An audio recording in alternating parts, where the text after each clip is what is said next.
All right, it is Tuesday night in Tooney Town, and that can only mean one thing. It is time for the fastest rising live stream wrestling podcast on the internet today.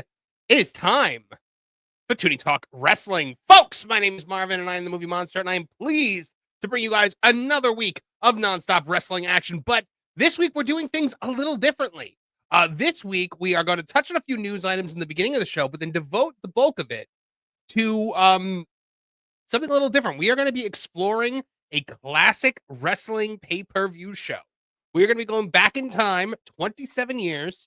I can't believe it was 27 years ago to 1998, where we will discuss Halloween Havoc 1998. On paper, the greatest wrestling card ever assembled by human hands. In practice, one of the biggest disasters to ever hit the wrestling world. So I can't do it by myself, guys. I need the team here assembled with me. So, well, let's bring them out. He stole a Hogan shirt from a girl. His actions make a righteous hurl. He fantasized about Lexa Bliss. Who is this guy? He's Akadis. Akadis, a.k.a. Dis, is here. Hello, Dis. How are you today? Oh, I'm not too bad. Tired, exhausted, but not too bad. So were you on vacation? Like, you take a trip this weekend? Left last Tuesday, got back today. Went all the way to Pennsylvania, drove for a wedding, and actually Maryland. I drove to Maryland, but the wedding was in Pennsylvania.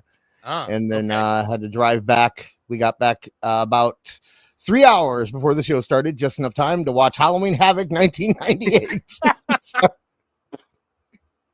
Oh, my own. Yeah, I was away this weekend too. The wife and I went to Universal. We stayed at Universal's Terra Luna Resort and went to Epic Universe. So, yeah. Max discovered he loves hotels. He just wants to go and stay in hotels now. Hotels are fun, especially when you're a kid, man. It's like so exotic and like. But yeah, I digress. You feel like.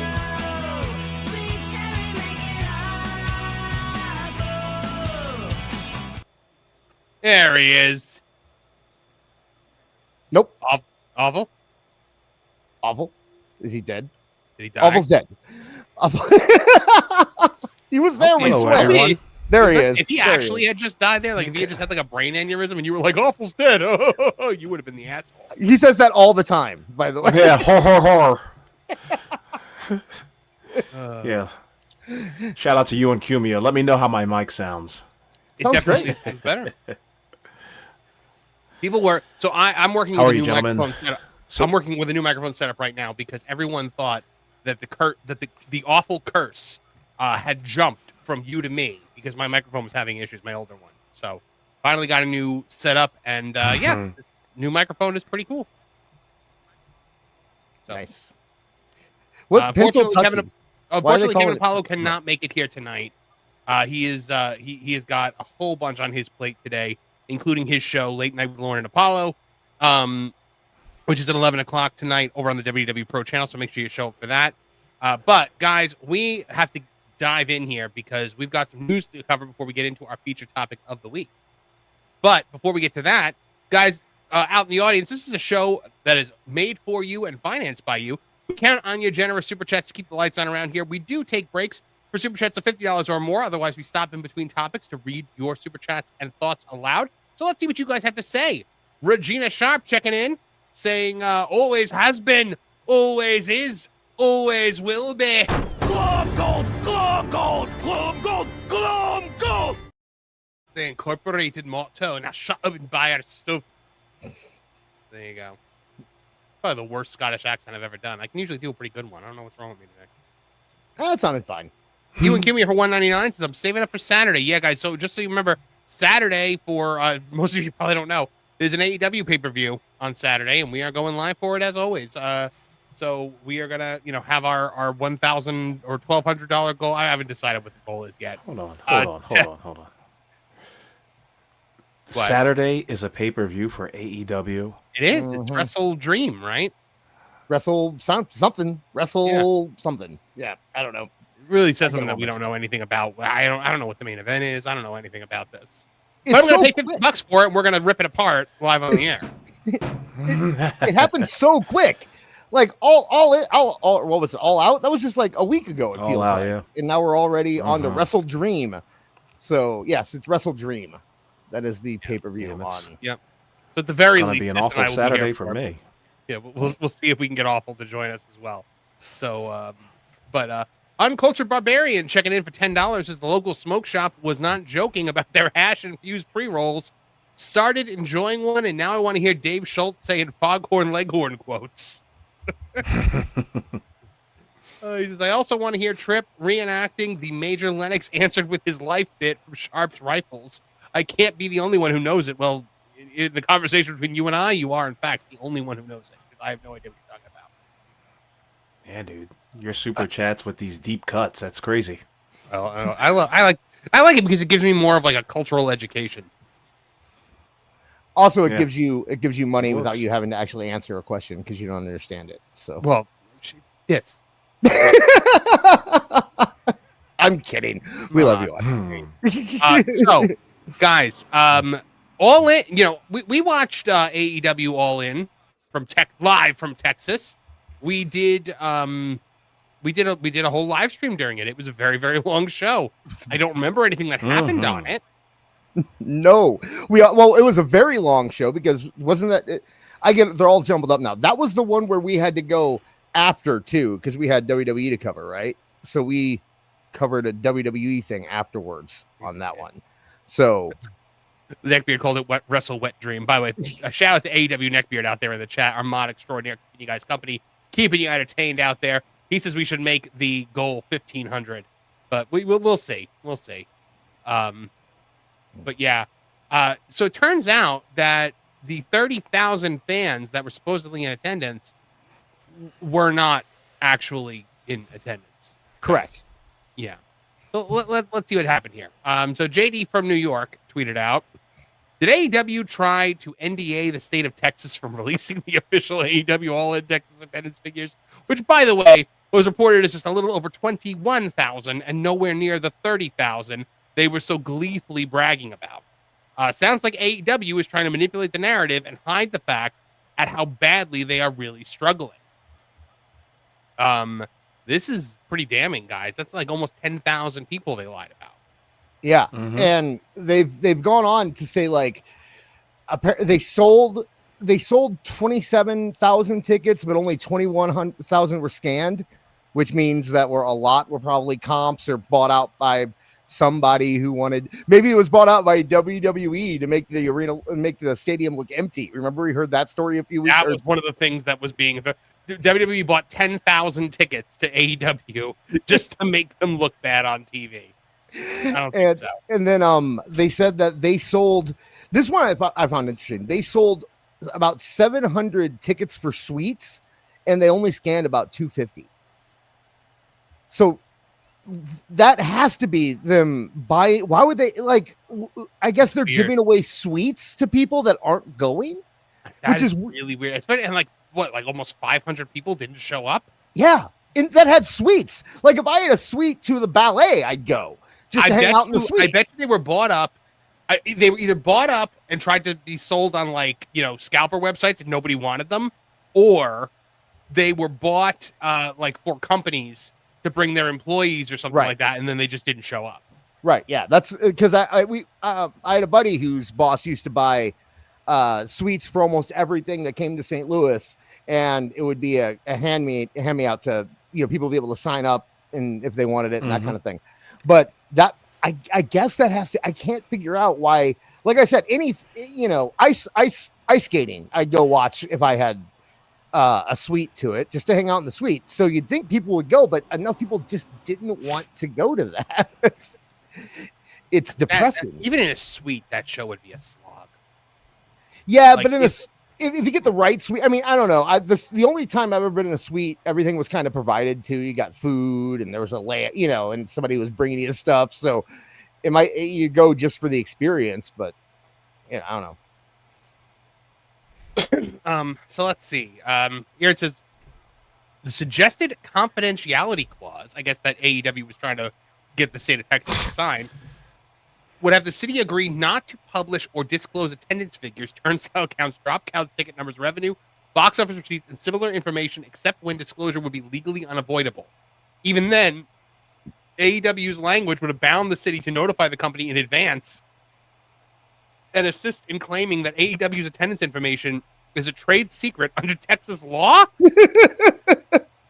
Oh my Guys, this does not sound like a confident company that was like, good Lord. So what Texas was just like, we ain't doing that. Fuck you. Well, okay. Hell to the no. So Texas is mad because Tony sold this he said, we'll sell 35,000 guaranteed. No problem. We'll have events surrounding it. The indie companies will come. He sold it as if it was going to be WrestleMania weekend. Yep. You know, and they sold 21,000. To get massive tax breaks for it. So to get the tax breaks, he promised 35,000 people, 32,000 of which would be paid. And then he promised there was going to be a Fozzy concert, a Swerve Strickland concert, and indie shows galore surrounding. There was going to be a CMLL show. There was supposed to be an ROH show. I think a New Japan show, and none of it happened. Nothing. None of it. So another suggested clause would have sent legal disputes, if there were any, between AEW and the city into private binding arbitration instead of public court. Like with at least some of its talent contracts, AEW wanted its counterparty to waive its right to a jury trial and handle litigation only in private with AEW's chosen arbitrator provider, Jams. Who the fuck is Jams? Tony's homeboy, Jams? My homeboy, Jams, he's coming in to take care of all this. Yeah, it Swerve's DJ Jams. He's coming in. He's gonna. No, I'm guessing it's a firm of some sort, but I don't know, man. I don't know. Hold on. What is this all spelling like? Wait, guys. I think we have Jams actually on the phone right now. Hold on. Yeah, sup? This Jams. Who got problem? Who got problem with AEW in here? Awful is offended. Who got? Oh, I'm only offended because I could have did a better voice. Well, keep it real, What's bro. going on, homie? Just don't drop that N word. That's all right. You good, homie? No, I think Jams. You sure your name is Jams I think Jams was cognizant enough to not do that. Yeah. Jam knows we're on YouTube, so he's not gonna. Yeah, no. Jams was pretty cognizant of our monetization. Jams. Beard in the chat said it's his hip chauffeur. Hip chauffeur. Jams is Go home to Bel Air. It's short for James Dudley. It's short for. So guys, can I say that this? Go ahead, Marv. No, go ahead. No, I was just going to say, like, this sounds so very conspiratorial. It almost sounds like AEW is not a business at all. Like, they are really trying to hide their books from everybody. And I can't imagine why, except for the fact that this somehow, somewhere along the line of AEW, something illegal is going on. That's the only thing I can think of. Seriously. You don't do this if you're a legit company. I've had the theory for a long time that this is just some weird money laundering scheme from Shad. That he just we've been saying that since the beginning. I mean, I think I had headlines jokes about that. Yeah, that's the only reason it exists, is so that he can launder money through AEW. Oh my own. So these clauses don't make it into the final version because Yelverton told us. Where did this come from, by the way? Brandon Thurston, the man. Brandon Thurston blew up Tony's spot. He did, man. He's based Thurston, as I like to call him. Wait, has he turned on? He's AEW? gone rogue. He's gone rogue. He's gone rogue. Yelverton told us agreeing to it wouldn't have complied with state law. Texas statutes established limits under which government entities can resolve disputes in arbitration. That's not an unusual request we receive, Yelverton wrote to us by email Wednesday, but it is an easy response because it's not allowed under state law. The full language of the suggested arbitration clause may give us insight into AEW's preferred language for these kinds of agreements that aim to keep lawsuits hidden from public view. Well, guys, this is pretty damning stuff. Yeah, what sort of lawsuits would come about? You know? Well, it's not lawsuits. It's Texas saying we're not giving you those tax breaks, and here's why. And and that way Tony can't come out later and be because the only person who would sue anyone in this situation, I'd imagine, is AEW suing Texas saying we didn't get our tax breaks, but that doesn't. Well, they're not matter. getting their tax breaks because they didn't meet the requirements, right? And so this is Texas getting out ahead of it and saying no. There's a reason we're not giving you tax breaks. And we're going to tell our buddy Brandon Thurston exactly why we didn't give you our... Thurston, all his friends in the Texas state government. He was the one who broke that whole stuff about WWE when they went to Texas and how much they got paid and everything like that. So, yeah. Maybe he does have friends in the Texas state government. Go ahead. Go ahead. No, go ahead. I was going to say, he seems to be the only one doing actual journalism in the wrestling journalism space anymore, which as much as we had problems with him in the past, I gotta give him credit for it. He's yeah, now that he's doing things that you like, it's good journalism, right? I liked it. I praised him when he did the WWE thing too. I said that was good, but then immediately afterwards is when he went after Awful, so I had to smack him back. I mean, guys, this kind of like trying to strong arm a state government, trying to hide your numbers because you know you're going to lie about them, out and out lying about it. This is just the epitome. Oh, hey, Marv left. Awful, it's just us now. We won. Yeah, what happened? I don't know. So excited you started coughing. Sorry, I was in the middle of a coffee fit. Well, welcome to This Is Awful. Let's play the intro. Hang on.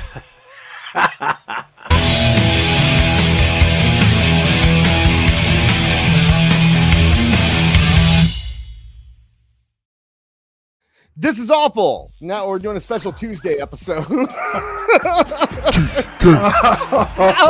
what the hell? Wrestling savior, and he's the bomb. Yeah, he's TK. Are we doing headlines? He's killing wrestlers' hugs, and he might be on drugs. Yeah, he's an invasion.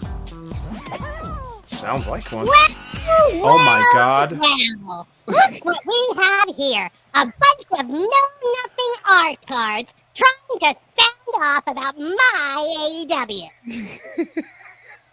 What the fuck is going on here? Tooney, okay. Oh, Awful. I think this is where you can confront Tooney Khan right now about his dealings. No? Oh, what? You got something to say? Yeah, what's going on, my persona friend? is based on my I shit, do. motherfucker. You'd have nothing if it wasn't for me being terrible at my job. Okay, fine. I'll do it. Everything you have. You're right about that, bro. What do you, Tooney? What do you think about Brandon Thurston going rogue and doing this reporting about Texas right now? Listen, Brandon Thurston. I used to think he was a great journalist back when he only said things about about WWE and praised me. But now Brandon Thurston is on my list of yellow journalists here in the wrestling world, and I'm gonna send my buddy Jams out to find him right now. And oh boy, is he gonna get it! He's gonna get a cat busted in his ass. Did you know Jams actually was on right before you? Did you know that? I don't know. I heard you don't allow him on the air. You don't usually let him talk. See, Jams has a rule with me. He only talks to me when there are no other people present. Okay. And but yeah, we have good hangouts. Like we watch Time Cop and stuff. Oh man.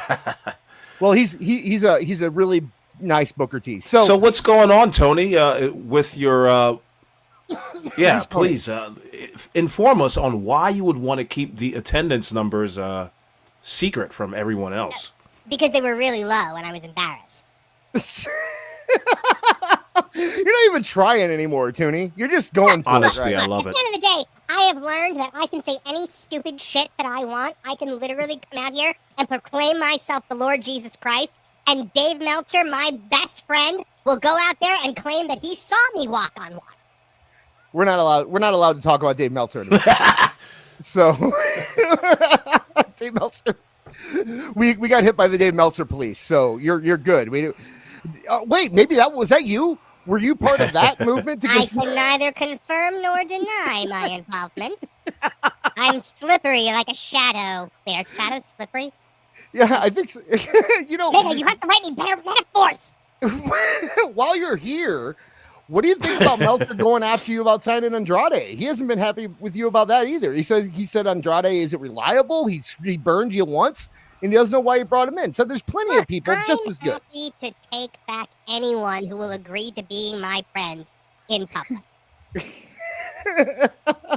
I am more than happy to sit down across the table from someone, shake their hand with cameras present, and have them publicly say how wonderful I am. And it doesn't matter. Look, he can punch everyone in my locker room. He could line them all up. He can cornhole Darby Allin in front of my dad. And at the end of the day, I will not fire him. You know, I know you don't have a lot of time, but do you care if we take a couple super chats? We have people asking you questions. But hold on. Wait. What do you mean I don't have a lot of time? I literally have nothing else to do. I live online. No, okay, let me phrase that. We don't want to talk to you very long.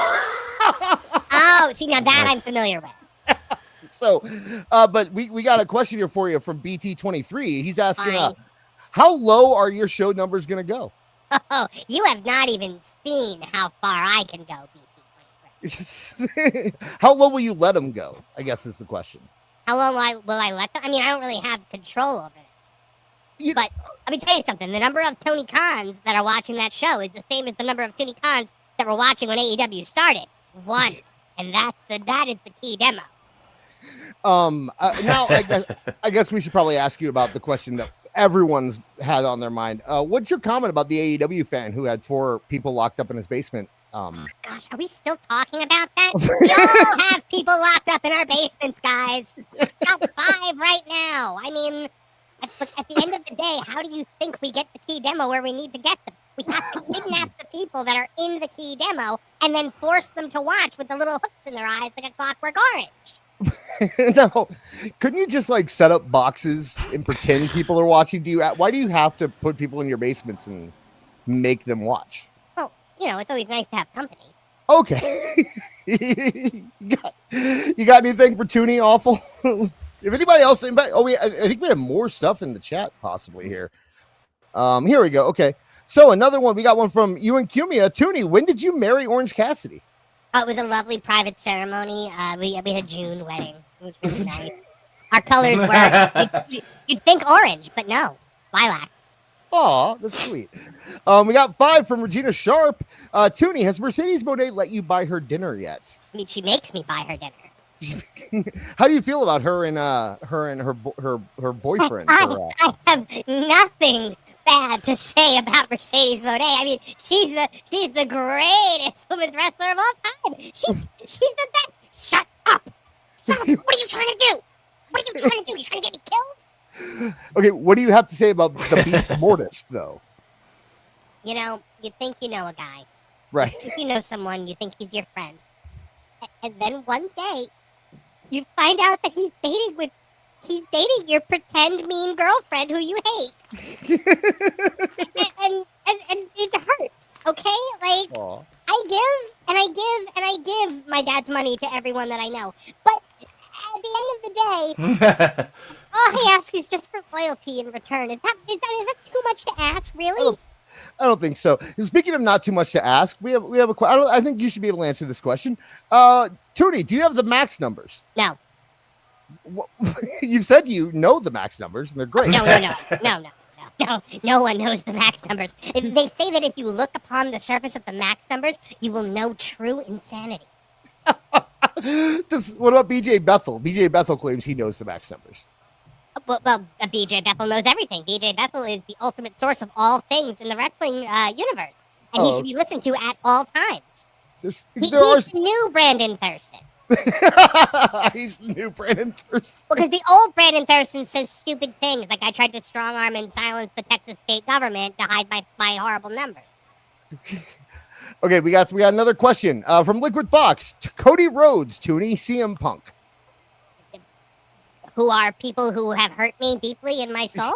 That doesn't scare you to hear the name CM Punk anymore? You've gotten past that? No, because I've been watching him out there on Raw, and he's such a cuck with that lady out there that, like, I'm no longer afraid of him. Like, he just seems like a total puss now. Don't act like you don't know who AJ Lee is.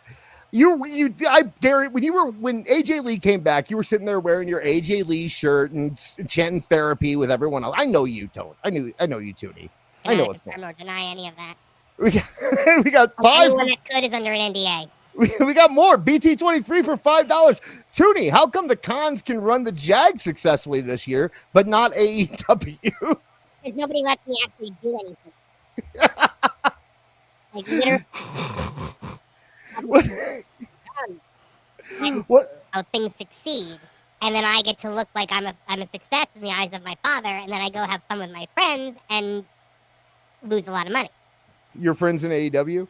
Your friends like Chris Jericho in AEW, right? My dad's friend I want to Chris ask Jericho, Tooney yeah. if he knows that if he knows the Jags record. Their record, please, awful. It's 2025. We use MP3s now. Thank you. Oh, bastard.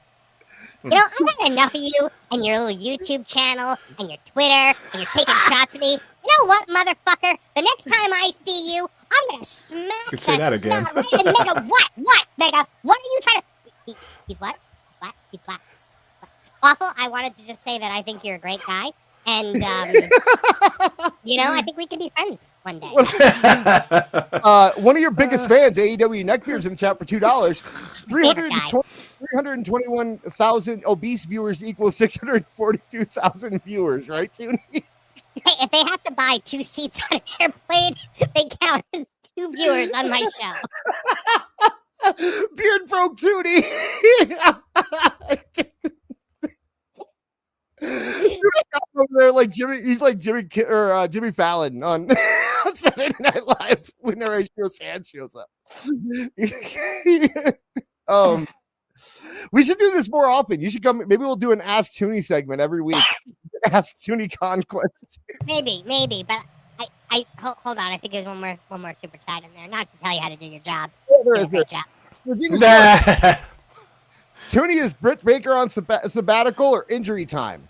Or is it both, or is it none of the above? Who? Britt Baker. Who's that? She was the dentist. She was. I see my dentist all the time. His name is Dr. Feingold, and he gives me a lollipop after I see him. His name is not Britt Baker, whatever the heck you just said. Tony Schiavone loves her. You remember? Tony Schiavone? Mrs. Schiavone? Tony's mom? No. Hey, if you want to stick around, we actually did a pay-per-view that Tony Schiavone covered, Halloween Havoc 98. Are you a fan of Halloween Havoc 98? Hulk Hogan is on it? I'm a fan of all things WCW. I want to be WCW, up to and including its eventual implosion and destruction. But alas, I have big, important things to go do. You know, being me, things are so busy all the time. You just constantly have things to do, places to go, flights to fly, time cop to watch. So I leave you now and bid you adieu, mortals. And make sure you watch Wednesday Night Dynamite. Coming up tomorrow night on TN. Are we on TNT or TBS now? TBS, I think. On TBS. Make sure you watch. One more question, Tooney. Did you write the show at all? Of course, I wrote the show. I wrote every show by myself, all by myself with my red crayon. Okay. All right. Well, we'll see you. We'll see you Saturday. We'll see you Saturday, Tooney. Good luck, bro. All right. Well, that was the best. That was my favorite This Is Awful segment we've ever done here on This Is Awful, because that was great. I couldn't believe we got Tooney in there right after Jams. We must have a straight line to the Jags. Dipped in and dipped out. Yeah, they're gone. The real hard questions for him. Where was I? Your microphone in the shadow realm, apparently. I guess your new microphone messed up again. Yeah, seriously. I was like, I was like, I don't know. I was in this place with these bars and it looked like space outside, and Goldar from Power Rangers was standing behind me holding my morpher. Well, we did find out that if you aren't on the show, Tooney Khan will join us. Oh, so yeah, I guess he just doesn't like you because we do make it a point to avoid each other. Yeah, true. So, but yeah, he showed up. We got some super chats. It was nice. It was a nice little time here, but we aren't going to tell you anything that he said. You have to listen to the show just like everyone else, Mark. Oh, man, I don't listen to this show. Sorry, you have to. All right. So where were we, guys? Oh, you know what? Speaking of JD from New York, who kind of broke that last story, he's been having a bit of a week, huh? Yeah. I missed this. What was the deal? I know that he hasn't been working House of Glory shows when AEW wrestlers were on them for a while. Is that what this stems from? I'm guessing. So no, apparently he's just not doing them anymore at all. Long ass paragraph. He's not doing them anymore at all, apparently, and people are starting to like notice, and they're saying that he was fired because of Tony, and he had to correct the record on that one. Okay. So he said, "It's been a busy last 24 hours, and I am just seeing this now, and will address this one and only time, because honestly, I've got more and more questions about it every month. The more I stay silent, and quite honestly, it makes me fucking angry when I see comments like this post. Nobody knows shit. Everyone thinks they know, but they don't, because none of you have been in communication with the incredible small circle of people who legit run the promotion. Nobody from House of Glory has ever told me I am no longer with the company. Nobody has fired me or told me I am no longer a part of the team." You're getting there.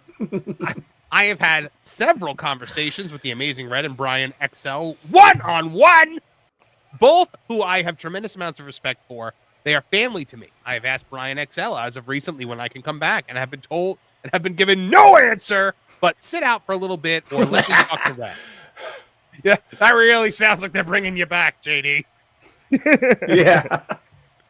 Marv, when you yell, are you turning to the right like he does on his show? I have no idea how he talks, so I'm not doing an impression. Yeah. I'm just yelling. You're doing all right. Yeah, you're doing all right, actually. I'm just yelling every single time that he capitalizes something. Yeah, you're not doing bad.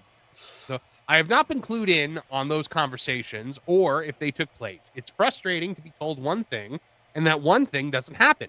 I have spoke to Charles Manson. What? Oh, that's Helter a wrestler. Skelter? They're, one of those hardcore wrestlers. They all got those hardcore names. What? Isn't Charles Manson the serial killer? But there's a wrestler also named Charles Manson. Is there one named Jeffrey Dahmer too? It's Charles Mason. It's Marv, Mason. It's not Charles Manson. I thought he said Manson. God damn. I'm sorry. It's really small. And real hard to do a bit like that. It's Mason. I spoke to Charles Mason, someone else I have an immense amount of respect for, as I have seen him grow into the performer he is today. And he never insinuated I was fired, ever. I've only been told that if I was gone, an official announcement would have been made via the platforms. It's been 7 months, and honestly, it's been long enough. I miss it. You're an idiot. And quite honestly, I don't feel the same being away. I've been with them for 8 years and have given them the best version of myself every show I was a part of. And I am a better Guess what, man JD? now There won't be a 9. than I was when I started. Everyone seems to think they have an answer. You don't know. I have a good reason why, but it's absolutely nothing that should keep me sidelined for 7 months or longer. I love Hog! Oh, it means House of Glory. I love pro wrestling, and the people that run the company have had my back for all these years that I've been there. I'd like to think that they would show me the same respect and let me know one way or another, yet everyone seems to think they know them or me or the situation. We'll be heading into the holidays and into 2026 soon enough. I'd like to start the year out better than this year started, and not bring in the same uncertainty to a new year. All I can say is I sincerely hope I am back sooner than later. I hope. A whole lot of posts just to say I wasn't fired. Yeah, well, to say I don't think I was fired. That's right. He's not saying he wasn't fired. He's saying nobody it's not told that me. I was fired. It's just every time I ask if I'm fired, they don't answer me. They don't. They turn their head. Yeah, when I call, they don't pick up the phone, and I know they. I know this is a layoff if I've ever seen one. This is a layoff if I've ever seen one. This is the not guy to from mention. Office, this is the Go ahead, Marv. guy from Office Space, where they just like they fired him, but they don't tell him. He just keeps showing up. See, to all the shows. At some point, the Bobs. Yeah, at some point they're gonna make him buy a ticket, and that's how he's gonna know he doesn't work there anymore. And we all know why he's not working there right now. Let's stop playing around. It's because doesn't Mercedes Moné and Tony Khan have a thing with HOG at this point? AEW has a thing with HOG. So like, Well, there you have it. yeah, a lot of I'm sure there's a million other indie feds that would love to have JD as their color or play-by-play commentator or whatever. Well, guess what, Marv? I said the same thing. Go ahead. Joseph J. Alexander says, I've dealt with Ted. I think he means Red. With Red and XL many times over the years. One thing they are not is straightforward. If they want you gone, they're just going to ghost you. And to be fair, it's the Tony Khan method. That's how Tony does it. Yeah. And really, to be fair, a lot of I've heard that story from many of indie wrestlers over the years, where they thought they were booked or they thought they were being booked regularly for a company, and then they just stopped getting a phone call and they stopped getting their message responded to, and eventually they just realized they were not working at that company anymore. These are independent contractors, so that's how you're able to fire them that way. That's how it works. Marv, you kind of felt bad for our boy JD in the private chat. Well, I did because I don't like when Tony throws his weight around to get people fired from their people that aren't billionaires fired from their job. Because his feelings got hurt, it's a little ridiculous.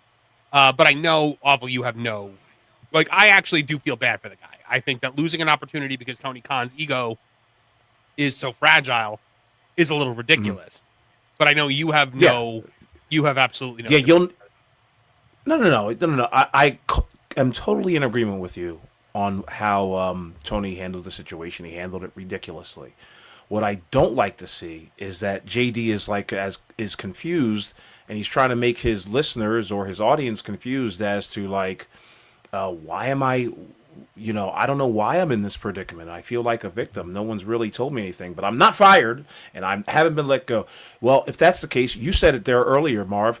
The man can look for another job at another promotion. He should start doing that. I would just give the middle finger to Hog and say, okay, it's been 7-8 months. You guys are playing the indirect, passive-aggressive bullshit. I'm out of here. And that's all there is to it. So I don't really have any sympathy for him.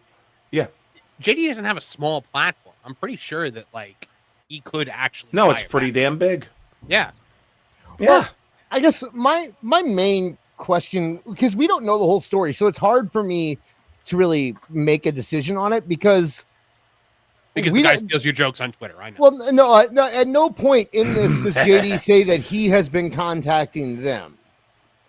So it makes me wonder if it's one of those things, because I've seen that before too, where it's well, they're not calling me, but I'm not calling them so that I can call them. You know what I mean? It's if he doesn't call them, then he can't. Then he might be avoiding their phone calls too. We don't know. And without knowing, without having something firm, it's hard to really answer.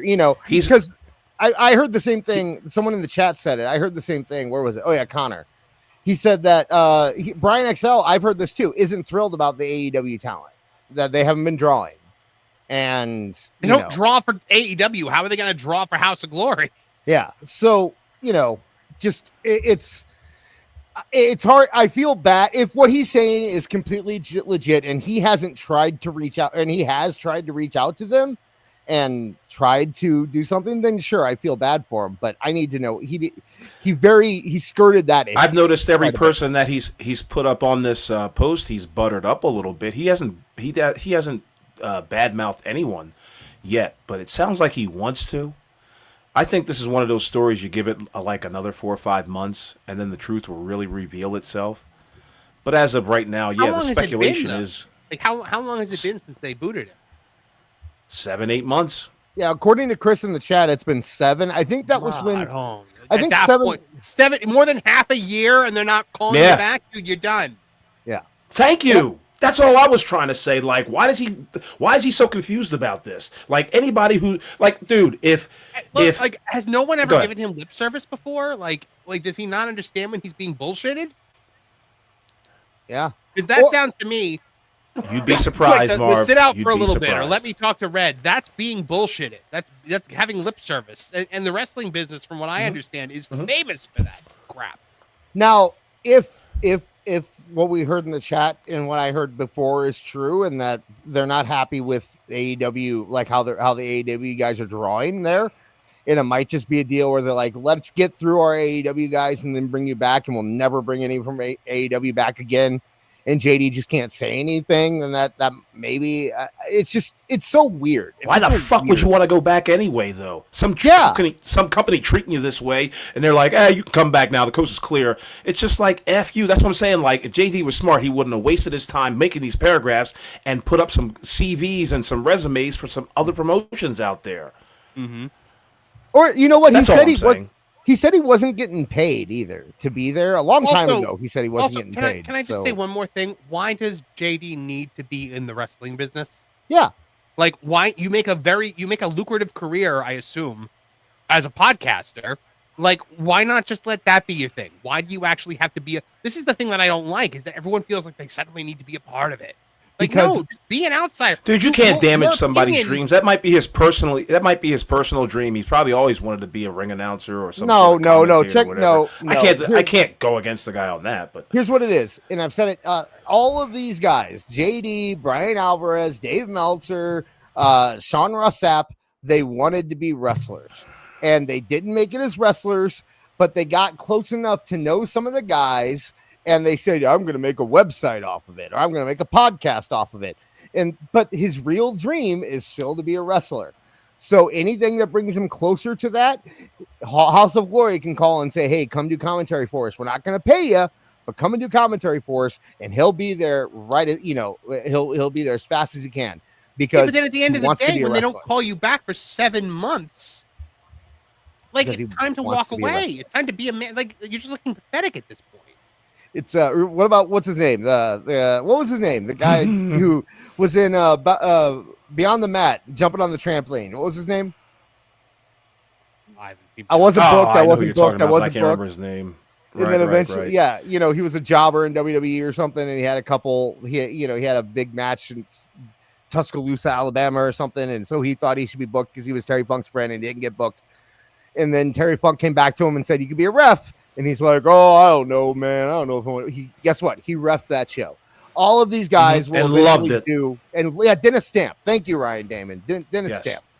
And he reffed that show.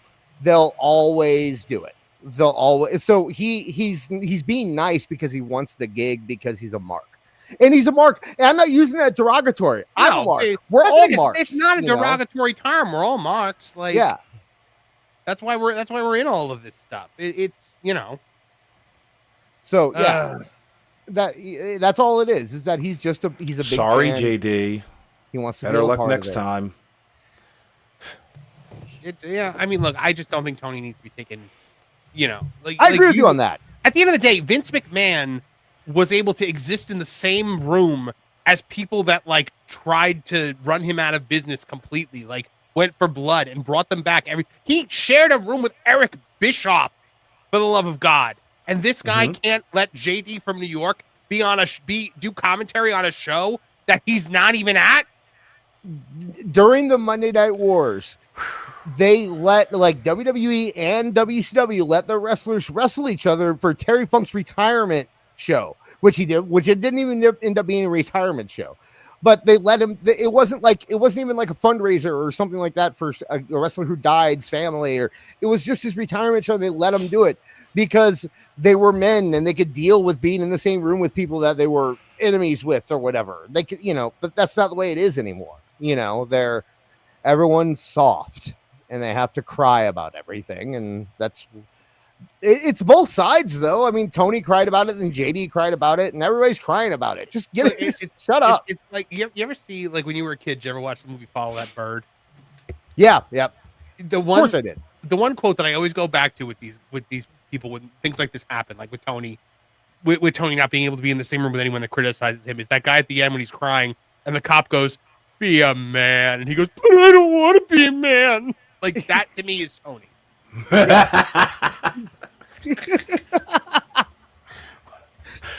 All right. Well, you know what? Before we get into the rest of it, we got some more super chats we have to get to. I know we skipped around a bit while I was away.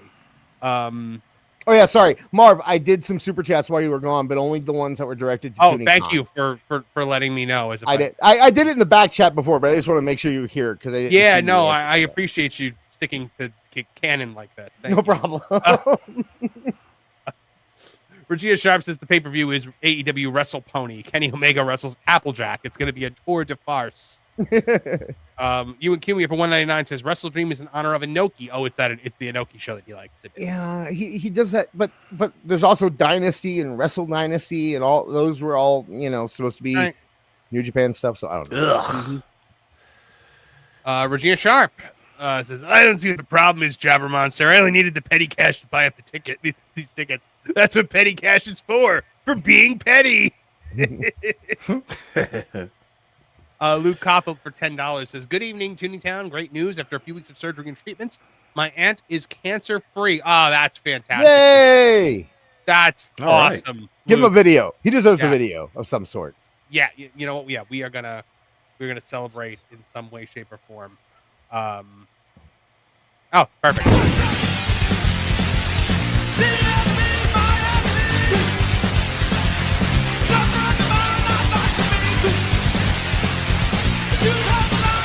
A wild slapnuts appears. Double J, Jeff Jarrett.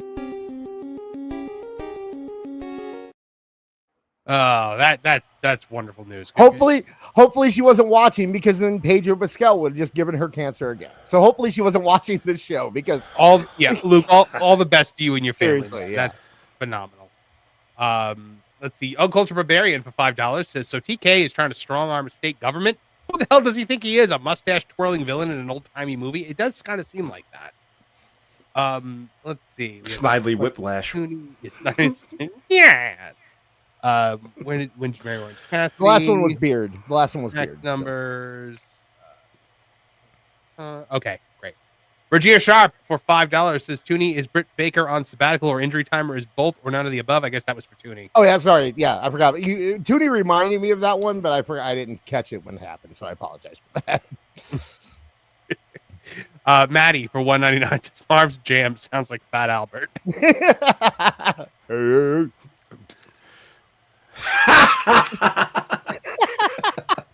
Hey, I don't know what the hell you... Why are you all assuming that I'm African-American from the sound of my voice? Jam stands for Jeremiah Maskowitz. I'm a proud member of the chosen people. Now, shalom, everyone. I'm bowing out of this one. Wow, guys, you were all really racist there. He was Jewish. Don't say that too loud, because you're getting into the entirety of YouTube audience coming after us for that one. That's even more hot topic. True. Regina Sharp for $5. Was Marvin lost at a children's card game? Did I? I did over the weekend. At the wedding, my nephew's wedding, they had Uno, Minecraft Uno, and I lost. So yeah, I to a child. So yeah, I did. Uncultured Barbarian for $2 says, Marv doing his best Rosanna Dana. Yeah, I know that. You got that? You understood that reference? I understood that one. Yeah, I got you. Saturday Night Live. Connor Hassler sent in $1. Thank you very much, Connor. That was because he said that was because I read his comment without him donating. He felt bad. Oh, so you rolled the dice and you succided. Well done. Yeah. Regina I'm gonna Sharp start doing that. Regina Sharp for $5 says, Tooney is the kid from the toy. You mean Toy whatever Story? Happened to that kid, by the way? Toy Story where he's Sid? No, did you never see the toy? I've seen the toy. It's the Robin Williams movie, right? No. It was Jackie Gleason and it was Jackie Pryor. Gleason, Richard Pryor. Yeah, Jackie Gleason was in it too, though. They were both in it. And Jackie Gleason bought Richard Pryor as a toy for his child. Well, we might have to make that an episode of Make Marv Watch, the new show we're doing on Tooneytown TV. Whenever I say I haven't seen something and someone goes, "What?" I'm like, "All right, well now I'm going to watch it, and then we're going to record ourselves talking about it." Is it weird that I said it was Jackie Gleason and Awful's like it's Richard Pryor? Like I recognize it as a Jackie Gleason movie and Awful recognizes it. I don't think it's weird at all if you think about it. I mean, what country are we in? Yeah. Hey, there's a theme song for Make Marv Watch already. You want to hear it? Yeah, let's hear it. It's a mile long with the showtime miss. My friends keep saying that you skip this. Classics to couplets spell day and night. So now it's time to make my watch. Pop the cord, dim the lights. We're diving in to cinematic nights.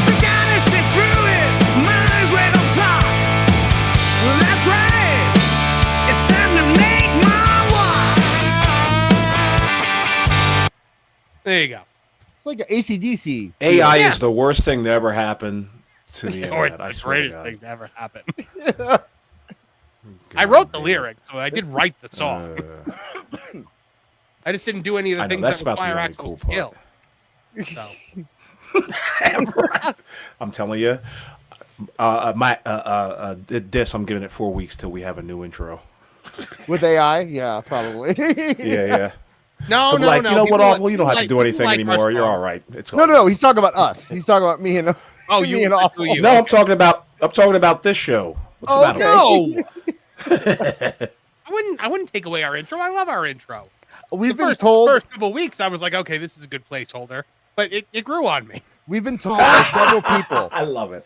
You should know. We've been told by several people that we have the best theme song in all of wrestling podcasts. So Really? yes, yep. I heard that same shit too, and even I don't believe it. But Look, you know, my response was always like, how many wrestling podcasts have theme songs? When you think about it. By Yeah, the way, if you ever are wondering about the merits of AI, you just have to look at Beard's Yeah. Twitter account, and you will immediately be like, no. I am going to have a long talk with AEW neckbeards. You'll be like, there's a place for this. There's a place for this, and we found it. It's AEW Neckbeard's Twitter account. I think memes are kind of the perfect place for AI. I kind of like Mike Glass's little stuff. I find it charming, his Palpatine gimmick that he does on Twitter. Oh, I like that. Yeah. I enjoy that. Is he here? Is he No, in the not chat? right now. He's not in the chat. He's not in the chat? Okay, let me tell you something, guys. He listens. Oh, no, don't you dare. No, I'm fucking with you. He's replay crew, so you got to be careful with that. Have you seen the intro for Marvin Movie Monster in the morning? My morning show on Monday. Yes, Thursday, that I very much appreciated. See, that's where it's useful. But when it's in, and of course, what you just played there, that was cool too. But as far as like using AI for comedy, this is where me and Neckbeard kind of part ways. I don't mind it. I don't mind it for memes. I think for memes it's good. I don't want a comedian. You telling me you did use it. not laugh at that clip of Martin Luther King Jr. turning heel on Raw? No, those are cool. Those are funny. Okay, so some AI comedy is good with you. So let me tell you which one that really freaked me out. AEW Neckbeards obviously has his profile picture up there. There was one where he used AI to lift that animated profile picture. He lifted his shirt up, and he said, and I was just like, "Oh my God in heaven!" It was hideous, hideous. The Chris Benoit walked out of AEW Dynamite while everyone loses their mind about it. Yeah. Did you see Abraham Lincoln versus George Washington on Raw? I saw Abraham Lincoln versus the Austrian painter mustache man. There you go. The best one is the Mr. Rogers one. Yeah. It's a great day to turn on your friends. Yep. See, you're sitting here laughing at them, and you're like, I don't like AI for comedy. And you're like, except for this one, and basically everything Neckbeard says. Like I said, memes. I know that did come off wrong, didn't it? Yeah, It's you're memes. right. It's I good take for it all memes. back. Yeah. Well, I don't want to see, I don't want to see an AI Norm Macdonald doing a stand-up set or anything like that. But for memes, Yeah, I I don't no want to problem. see an AI AEW neckbeard shocking the hell out of me, burning Raw shirts and lifting up his shirt and all this other nonsense. That's all. Oh my own. Well, so if those of you that haven't seen it, the intro song to Marvin Movie Monster in the morning is this. Get up, it's morning, time to get mad. 'Cause everything in Hollywood is just so bad. From laughs to nonsense and just plain cringe. These directors and celebrities are on the fringe. So pour some coffee into your cup and listen, 'cause it's time to wake the hell up. The rage is real, we're not performing. This is Marvin Movie Monster in the morning. I'm sorry, I love that song. That is such cheesy I know. Midwest FM radio. Yep. I was going for like a good Marvin in the morning, it's 8:03 Wake up, a.m. San Francisco, like Not, you know what? It's not FM radio. Here's what it is. on our local channel, we have that show that's on at like 3:00 in the afternoon, like what's happening in Springfield. Yep. And it's exactly like that. That's exactly how it feels. That's exactly what I was going for.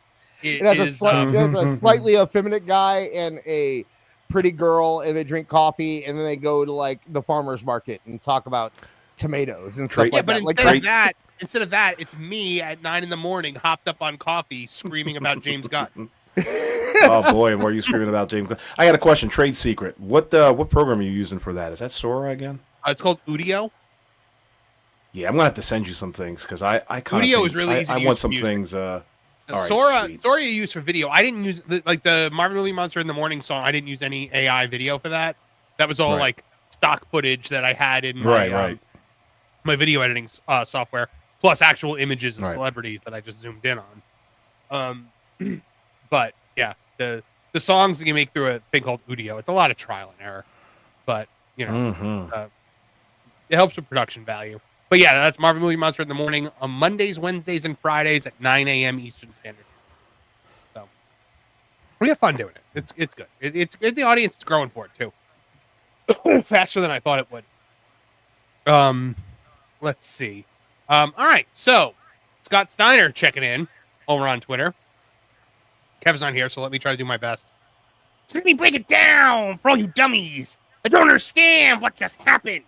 You take Seth Rollins, the so-called visionary, you put him in a ring with Braun Breaker. Genetic freak. But what Seth didn't calculate was a betrayal quotient. Let's do the math.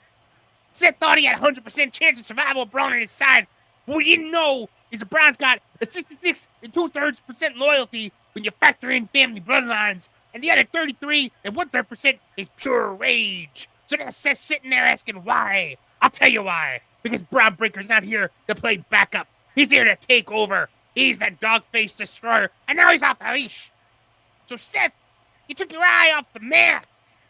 You had 141 2/3% chance of getting betrayed, and now you're just another statistic in the Steiner equation of pain. There you go. Braun Breaker turned on Seth Rollins. And, so now Bronson Reed did too. They all three of them. Bronson Reed, Braun Breaker, and Paul Heyman. They all turned together. So now I'm gonna have to ask you guys questions about this because I have been. So we have, and this has been. Pro has talked about this on the Pro Show. That we've got a big announcement coming on Friday that nobody out there knows because it's like super, super top secret. And I have been working behind the scenes getting ready for that. So I've had no time to pretty much do anything but get ready for that this week. Yeah, to give you an example, Marv scheduled us to watch Halloween Havoc today and then didn't watch it until 5 minutes before the show started. So he's been very busy. Yeah, I had to really squeeze that in today, like in between like various things that I was doing. So you're gonna have to walk me through what happened. So on the pay-per-view over the weekend, Seth won the pay-per-view. Seth beat Cody. And he did it without the help of Braun Breaker or Bronson Reed. And then he came, and before the match, though, Paul Heyman said he was talking to Braun Breaker and Bronson Reed. And he said, if Seth gets up and he looks at the ramp and he waves his arms in the air and he yells for you to come out, I need you to stay back here. You do not go out. And because Seth said he can do it on his own, he doesn't need anybody. So he said, if that's what Seth wants, that's what he gets. He doesn't get help from anyone. And then on Monday, Seth came out and said, hey, I not only did I beat Cody Rhodes, I did it all on my own, which shows you I don't need Braun Breaker or Bronson Reed. And then Braun Breaker and Bronson Reed were like, okay, well, if you don't need us, then we'll beat the shit out of you. And they did. And that's basically that's basically great shocking moment as well. Yeah. And it was a shocking moment that actually had breadcrumbs, which I always like. Because it's one of those things that's like you, at the time that it's happening, you're thinking, okay, this is setting up for something 6 months down the line. But then it happens right away, but it makes sense that it happened right away. I enjoyed it. Now, people are debating whether or not it was rushed because Seth might be injured.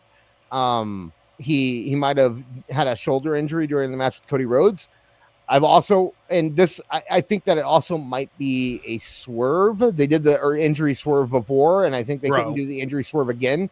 So the idea that you would say, I can go in and fight CM Punk on my own and I don't need anyone. And then your team turns on you so that CM Punk definitely doesn't think that anyone's going to attack him. And then they do. So I could see it being a turn, but that doesn't prevent me from taking my victory lap, because I've been posting for the day after this faction started. I said, this faction is just a vehicle for Braun Breaker and Paul Heyman to be together. At some point, it's going to be sooner rather than later. This faction is not going to last, and Braun Breaker is going to be Paul Heyman's guy. And unless really knocking them dead this with them predictions. Unless it's Swerve, I have to dance, man. You got to dance sometimes, guys. You got to dance. I'm sorry, I learned that this weekend. You got to dance. When Phil Marks does it. No, I don't get mad when Phil Marks does it. Other people get mad when Phil Marks does it, and I go, sure, man, deal with it. Yeah, sure. What does he do? He says he's right all the time, and I don't mind Phil saying he's right. I might tell other people that I mind it because I don't want to get into an argument at the time, but it doesn't bother me when Phil says he's right. I think you need to. I think especially in this community, you need to push your wins a little bit. So that's a win for Tooney Talk Wrestling. I'm all Marv, you got the clap soundboard, so you can give this. I was going to say no. I do not have the clap. Okay. Awful. Hilarious. Yeah, here you go. Yeah, there you go. That cutoff is amazing. All right, let's see what you guys have to say out there in the chat. Regina Sharp 5 says awful recognizes who the star of the toy was. She says for $5, Marvin writes the songs that make the whole world cry. I got that reference. Of course, I got the Barry. Is that Elton John? Oh, Barry Manilow. Gotcha. Wait! Stop! What? Stop! Oh, did you just confuse Barry Manilow and Elton John? Sir? Yeah, no, it's understandable. No, it's not. Barry Manilow and Elton John are very different people. I bet you they went to the same clubs, though.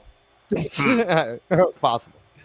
Everyone's mom had a crush on Barry Manilow, by the way. Even if you don't think they did, they did. I promise you. Really? My mom had a crush on James Taylor. Mama had a crush on Hulk Hogan, actually. So my mom was Isaac Hayes and Barry White. I had a crush on Isaac Hayes. Uncultured Barbarian for $5 says Stone Cold did a movie with Steven Seagal called Maximum Conviction. Make Marv watch that crap. Oh my gosh. Did he really? Yep. Like fat Steven Seagal? Yeah, Steven Seagal. I mean, he was in it for like 5 minutes. Have you watched any modern Steven Seagal movie? No. He's in him for like 10 minutes. It's like, he just sits behind a computer and then at the end of the movie, he gets up and like slowly punches people and they act like it hurt. All right. Liquid Fox for $2 Canadian says, I don't care why. It was worth it for more Steiner man. Regina Sharp for $5 says, the Steiner equation of pain is going to be the name of my Steiner Scout Lance in my BattleTech Mech Warrior games. Well, or it could be, it could be your name of your band. I could see that. Man, the chat has been very pro-disc tonight. I love this chat. Are they really? What's going on out there? I don't know. They're like, everyone's saying like, go disc, and like this got this, and somebody said, yeah, I'm here for disc. Everyone. It's one person. No, there were 3. There were 3, okay? I never get praise. So you never get this is weird. You do too. But it's $14.99. They missed you last week, buddy. I missed you too. Thursday, I felt a little ping in my heart on Thursday night. I did it on Tuesday because I was Friday, but on Thursday, I was laying in bed. Oh, man. You should try saying that into the microphone next time. Am I not in the microphone? Yeah, really. Oh, okay. Yeah, you had your pillow in your mouth. Cody Dovey said, this is the man. So. Yeah, Steve. If you point out, so who are you paying off this? I mean, goddamn. No, if you point out that someone says something nice about you, then the rest of the chat will say something nice about you, and then you'll feel really good about yourself. There you go. That's usually how it works. So. All right, that's then you got to look in the mirror. Nice. Yeah, really. The fuck is this? Oh All right, moving along. We've got to get into our main topic of the day because it is time to talk about Halloween Havoc 1998. This is I remember as a kid, this show was I had never looked more forward to a pay-per-view ever. And it was so bad. It was my first real disappointment in life. I'm guessing that little Marv was looking forward to Sting versus Bret Hart the most. That was kind of your... Well, no, Hogan Warrior was the thing. But yes, Sting versus Bret Hart was definitely on that. This show had the most ridiculous card of any wrestling show ever. Oh, easily. I mean, yeah, because the matches that sound bad weren't announced, right? So, right. So going into this, you're feeling, and this is still when WCW was doing good. They weren't quite where they were in like 97, early 97, late 96. They weren't quite there, but they were still knocking them out of the park on a regular basis with nitros and stuff like that. And then I think this was probably the turning point, honestly, when you kind of look at the history. There were seeds planted earlier about things getting bad, but this one was really the one that things started. Man, I forgot how bad this show was before I watched it. Do you guys remember the build-up towards the to the Hogan Warrior match? God. I remember specifically there was like they promoted for like a half hour and it didn't go anywhere, and that immediately turned me off to the Hogan Warrior match. I was very interested in the Bret Hart Sting match. The Hogan Warrior thing I remember very, very vividly. I remember they built it up for 2 months before. Yeah, It was because it went into War Games first, and it was just full like the most ridiculous things you've ever seen in your life. Like when Warrior was visible in the mirror to everyone in the world but Eric Bischoff. Like that was they wanted you to make it think that like it was only Hogan that could see it, but the only one who couldn't see it was Bischoff. Shout out Russell Crap, by the way, for making that a meme. And the thing that always stuck with me the most was, remember the disciple? Remember how Warrior stole the disciple? Ed Leslie, the Bruce Beefcake. He took him up in the rafters with him because WCW has to do stuff in the rafters, man. They have somebody has to be in the rafters. Always. We're not selling the tickets. We're putting someone up there. We're using the space. Remember, like they took Brutus Beefcake, and then like then opened up Nitro one time. The ring fills up with smoke, and Beefcake is in the ring, and Hogan comes out like it's bait in a trap, and he's like all cautiously approaching and like reaching out, and then all of a sudden, the smoke fills the ring again, and he's gone. And he's up in the rafters with Warrior. Yeah, and Bret, doesn't Bret blame that on Davey Boy's death? Because that was the trap door, because Davey Boy hurt his leg on the trap door that night, and was it his leg or his back? Either way, I can't remember what it was, but that got him on pills, and he started, and so Bret blames that moment on Davey Boy. That's Bret though, so we'll get to Bret later too. There's plenty to talk about Bret on this show, I'm sure. I have the matches in order, by the way. So if you want to, I'm just pulling up my notes because I took notes and I actually I rated them. Awesome. I gave things I rated them out of 5 Monstars. Clever. I like it. We give star ratings now. Yeah, we give Monstar ratings. These are the ones that matter. So we open up with a dramatic video of Hogan and Warrior and it shows the mirror scene, my favorite thing ever. Commentary team for the night: Tony Schiavone, Bobby the Brain Heenan, Mike Tenay. I would argue up there in the upper tier teams of all time. No, the 3 of them together were amazing. No, I got notes specifically about how terrible Tony Schiavone was on this show. I actually had a note that I liked Tony Schiavone in this show. Tony Schiavone was actually calling the action like a sport. Bobby Heenan he sounded like he wanted to be anywhere else but sitting next to Tony Schiavone. It's possible. But it was Bobby was entertaining, but he was entertaining because he sounded like he was rolling his eyes half the time that he was talking. Right. And Tenay kept trying to like bring stuff back. Like I'll get to it. We'll get to it. But so one of my favorite things in WCW with pay-per-views, I loved their sets. yes, The set for this show was awesome with the big gargoyle and the inflatable pumpkin and like the graveyard set. I mean, awesome stuff. I always loved the Bash Beach set, the Fall Brawl set. It was always stellar. Their set. Oddly enough, The Halloween Havoc logo is awesome looking as well. Yeah. The one show that never really had a great set, Starrcade. well, Bischoff didn't like Starrcade. You remember? Bischoff said by this time, Bischoff in his mind said that Halloween Havoc was the top show of the year. You know, he never because he didn't like having their big pay-per-view in December. Right. So he wanted to But move Halloween it up. Havoc, I would have thought Bash at the Beach. I mean, right. That's what he said. That's what, on his podcast. He said that he considered Halloween Havoc to be their biggest pay-per-view. Jesus. He's probably I guess talking that makes about sense when you look at all the financially. matches that were at Halloween Havoc. Yeah. Yeah, there was 11 of them. I was What's surprised a- by that. It's like an AEW pay-per-view if an AEW Yeah. pay-per-view had realistically long matches instead of Yeah, but dragging it was them on still for only 45 3 hours minutes. long. Exactly. That's what. Yeah. It was. There you go. Like there were 1,000,001 matches, most of them which were not announced before the show even started. There But were the show too was many. Still 3 hours. There were too many because they could have chopped off 2 of these matches and actually aired all of DDP versus Goldberg if they really wanted to. There was no reason they couldn't have showed the. No, I DDP don't know. versus Just Goldberg. we had to get that Finley versus Alex Wright match in there. Dude. God It was damn it. really, really important. And to the flow Saturn of the versus show. Lodi. That Saturn squash Lodi. The half the match. I don't want to get getting ahead of myself. Also, to waste time, the Nitro Girls open up the show, and they make note that it's the first time ever for the Nitro Girls on pay-per-view. They were on like 4 times after this. Like too. 4 times, every single time. I was just like, why are we doing this? Like, who complained? Did Kimberly complain to Paige, and then Paige went to Bischoff, and he put the Nitro Girls on the pay-per-views? I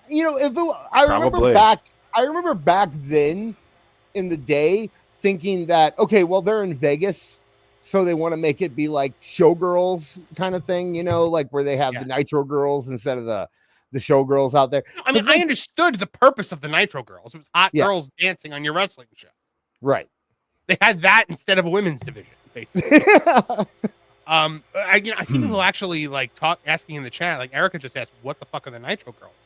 Oh wow! I guess people don't know. Some people don't know. So the Nitro Girls it's a group of dancing girls that would literally like you'd come back from commercial between matches on Nitro and they would be dancing in the ring.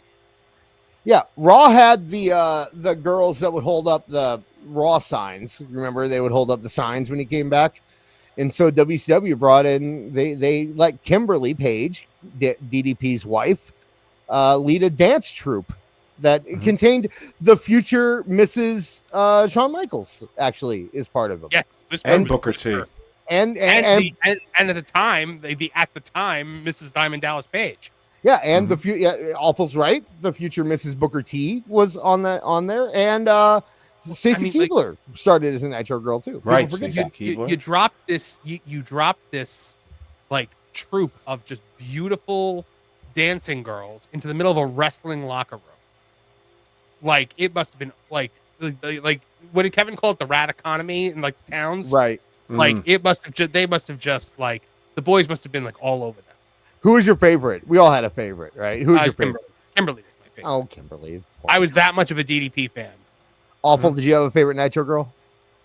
Yeah, it was Kimberly. Really? Yeah, I like the she was short the only one blonde. visible at the time. I mean, who else was out there? Maybe I work like her. Maybe I was just the right age. I was right around like what's that? Okay, so it was 98. So I would have been around 16, 17 years old. So Che, Spice, I knew all of them, but I can't picture them now. I can't. The short. I know who my favorite was. It was J-Lo. J-Lo. That was no. She was a fly girl on. Oh, that's right. Yeah. I can't remember the short hair blonde girl was always my favorite, but I did like the Asian because she had big boobs. I do remember that. Those two things don't normally go together. I know. That's why I liked it. Okay. But it was a cool touch for those who didn't see it. Like, it was like a cheerleading squad, but it was also great for television because at the time, you know, as you guys said, there wasn't too much of women's wrestling on Nitro. So it was a nice little popcorn break, bathroom break segment for them. Well, it was awesome. It was cool on Nitro because what it was basically, you know how like now we watch Raw and we have to stare at Wade Barrett and Joe Testator while they scream about the next pay-per-view. Instead of staring at them, we could stare at pretty girls dancing. It was similar to if anyone watched TNA, early TNA, they had the cage dancers, which were a much more sexualized version of the Nitro girls. But they served the same purpose, which was give people something to look at while we hype up whatever is happening next. You know, that's what the Nitro girls were there for. Well, there you go. So we don't open up with a match. We open up with Mean Gene. And he's with Rick Steiner. Now, they're talking about the match with Rick versus Scott for that night, which has been building for a long time. So Scott Steiner and Rick Steiner is one of the most, like, I love this feud so much. Scotty turns on Rick, and they put this match off for months and months and months. It got to the point where, like, every time they booked the match, Scott found some way out of it. Right.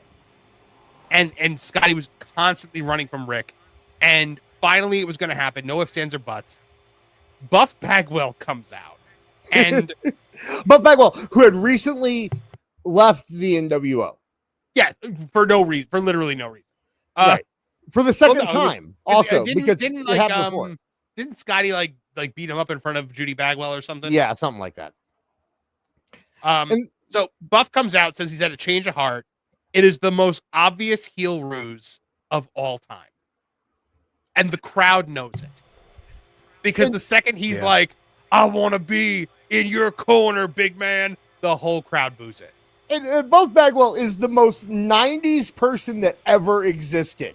Yes. He's wearing that black beat, the black cabbie hat, leather one backwards, and he's got the like insignia shaved into his beard, and he's out there with a slight tough guy Texas accent, and totally he's the most 90s man you'll ever see. Bug-eyed glasses. Yep. He is so 90s, and he comes out and he's trying to sound sincere, but it's impossible for Buff Bagwell to sound sincere.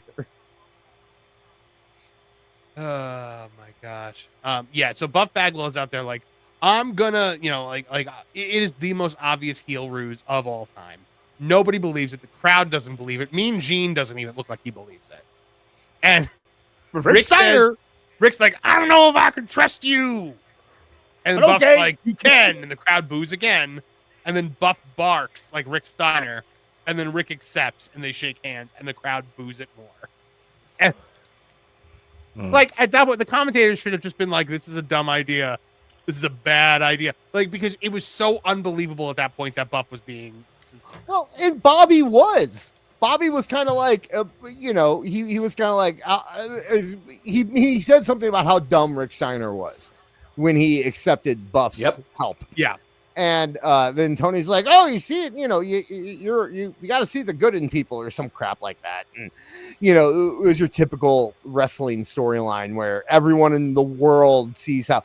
But that was WCW's thing. They would make all their faces super gullible.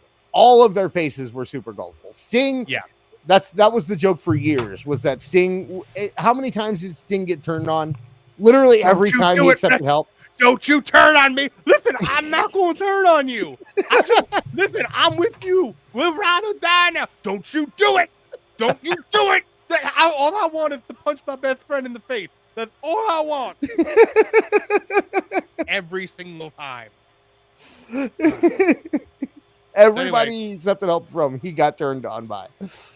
Our first match of the night comes out, and it is Raven versus Chris Jericho for the WCW World Television Championship.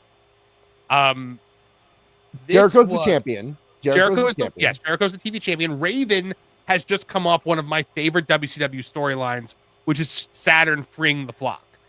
Right. The problem was that after the flock was freed, they had nothing left for Raven to do. This was right before Raven you found out that Raven was a rich kid. Yeah, right? which was right killed before Raven's character. You're right. So this match starts. Now, the first thing is they send them out to their WWE themes, obviously, because they don't have the rights to the music. Raven talks about being on a losing streak, and this is a heel versus heel match, so he says he doesn't want to do it. He's unhappy for some reason about getting a TV title shot. He's like, I wasn't asked to wrestle today. I'm like, you got a title shot for doing nothing. But they had previously just done a storyline too where Raven was like walking out of matches. Or tapping out instantly when getting put in a submission hold. Yeah. Right. He just didn't care about anything that he was doing anymore. Right, because it used to be with Raven that what do you call? It used to be with Raven, like he would be so hard to put down, like he'd kick out of everything. He'd last in submission holds forever. Like he was very resilient. I remember even as a kid thinking that like I was really nervous when Saturn was fighting him for the flock. Because I was like, you have to like hit Raven with a truck to put him down. Because Raven likes pain. That's his whole gimmick. Their whole thing with Raven liking pain. Raven never played into that in his promos or anything like that. Right. So, not that I remember. But yeah, so it's heel versus. So Raven does the whole like, I'm leaving because I'm not wrestling in front of these people promo. So he goes to leave, and then Jericho has to cut the "you come back here and fight me" promo while still staying a heel. This is Jericho who had like when he was a face, he was never allowed to really cut many promos. So right. Jericho does not have a lot of like history of being sincere. So he did not sound sincere at all when he was trying to call Raven back. Yeah. So Jericho cuts the face promo. Raven hits the ring. Good back and forth match. Raven gives Jericho a front suplex onto the steel steps, which were like propped up. I thought that was really like vicious looking. This was kind of I wrote this is the beginning of the end for Raven because I don't think he'd be in the company by Starrcade. No, this because remember after this they did the whole. Oh no, yeah. They did that, and then him and Saturn teamed together. Well, no, Sandman came in. Remember Hack? They brought him in as Hack, and he was hardcore like Hack. Yeah, he was Raven's mom's friend or something, and had the whole. Yeah, it was. And Chastity was his sister. Right. Yeah. And with those stuff with Canyon also. But I mean, this was really kind of the beginning of the end. And I love Raven. Raven is one of my favorite wrestlers of all time. It's funny though when I look back at the Saturn versus Raven feud because I'm like, oh, this would have been Tommy Dreamer if WCW had been able to get Tommy Dreamer. Right. Yeah. So Jericho no sells an exposed turnbuckle. I wrote down. So yeah, they do a post buckle shot, and Jericho is up in like 2 seconds. Jericho gets the Lion Tamer. Raven taps out instantly, wins. I gave this 3 Monstars. I thought the way it works is 3 stars is this was a fine match. This was a normal good match. 4 is like that was a really good match, bordering on excellent. 5 was this is something transformative. Two would be subpar, 1 would be garbage, 0 would be utter dog shit. This match suffered from a lot of WCW stuff at the time, which was this felt like it should have just been on Nitro. This didn't feel like it should be on a pay-per-view. This should have been because it furthers Raven's storyline, but it served no purpose on the pay-per-view. It wasn't good enough to be like, we need to highlight this match. There wasn't a title change. Jericho was literally nothing. Jericho was just a body for Raven to tap out to. It meant nothing. So there's Jericho no reason. was the world television champion. He was getting over. Right, but I'm saying he had no relevance to Raven.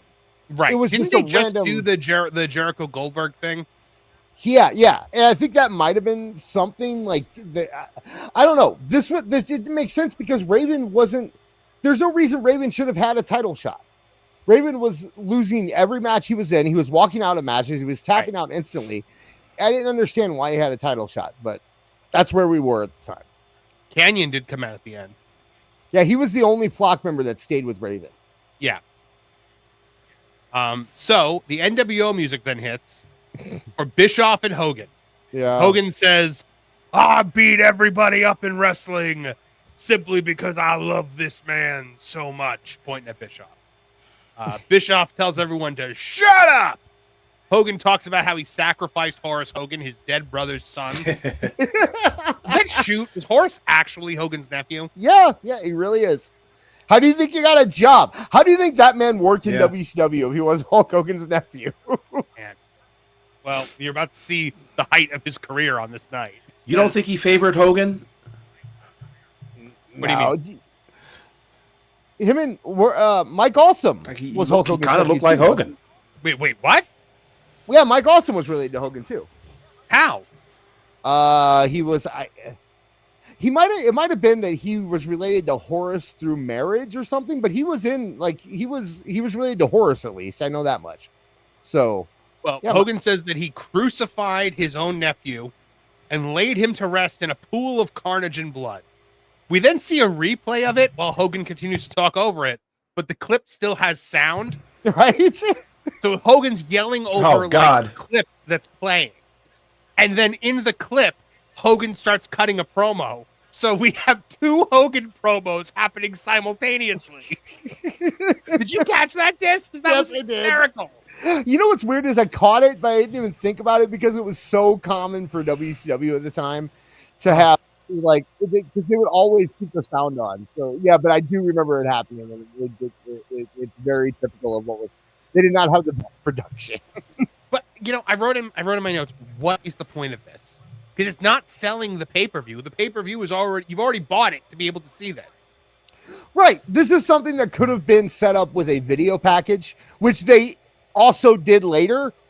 So you didn't need this at all. There was no reason to do this. Other than the conspiracy theory was always that Hogan wanted them to run out of time for DDP and Goldberg. So you could go, if you want to go with that conspiracy theory. Hogan, I can't imagine that that's the case. You said you can't or you can? I can't. Because it's already on. Nothing new gets said in this promo that a video package wouldn't have sold. I don't understand.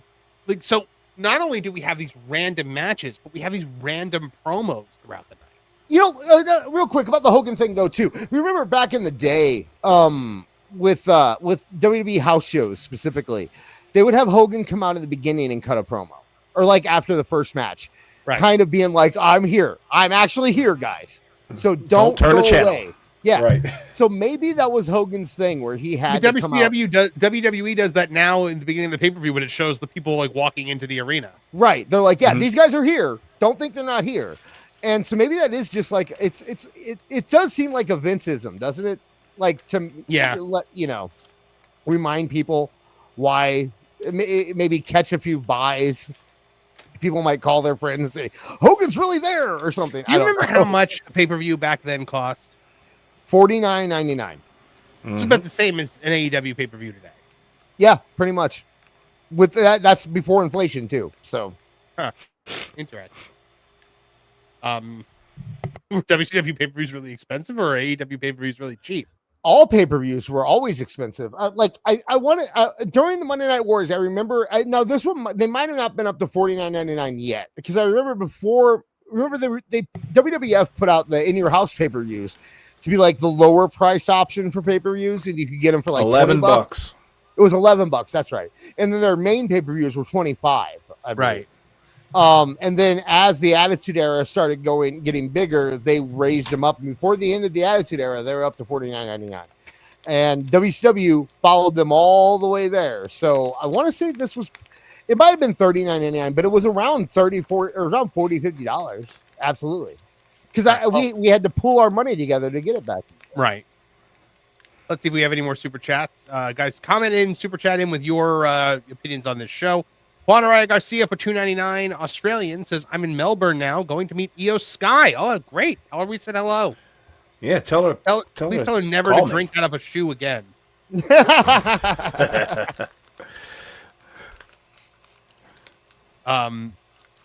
Let's see. Ming versus Wrath was our next match on this pay-per-view.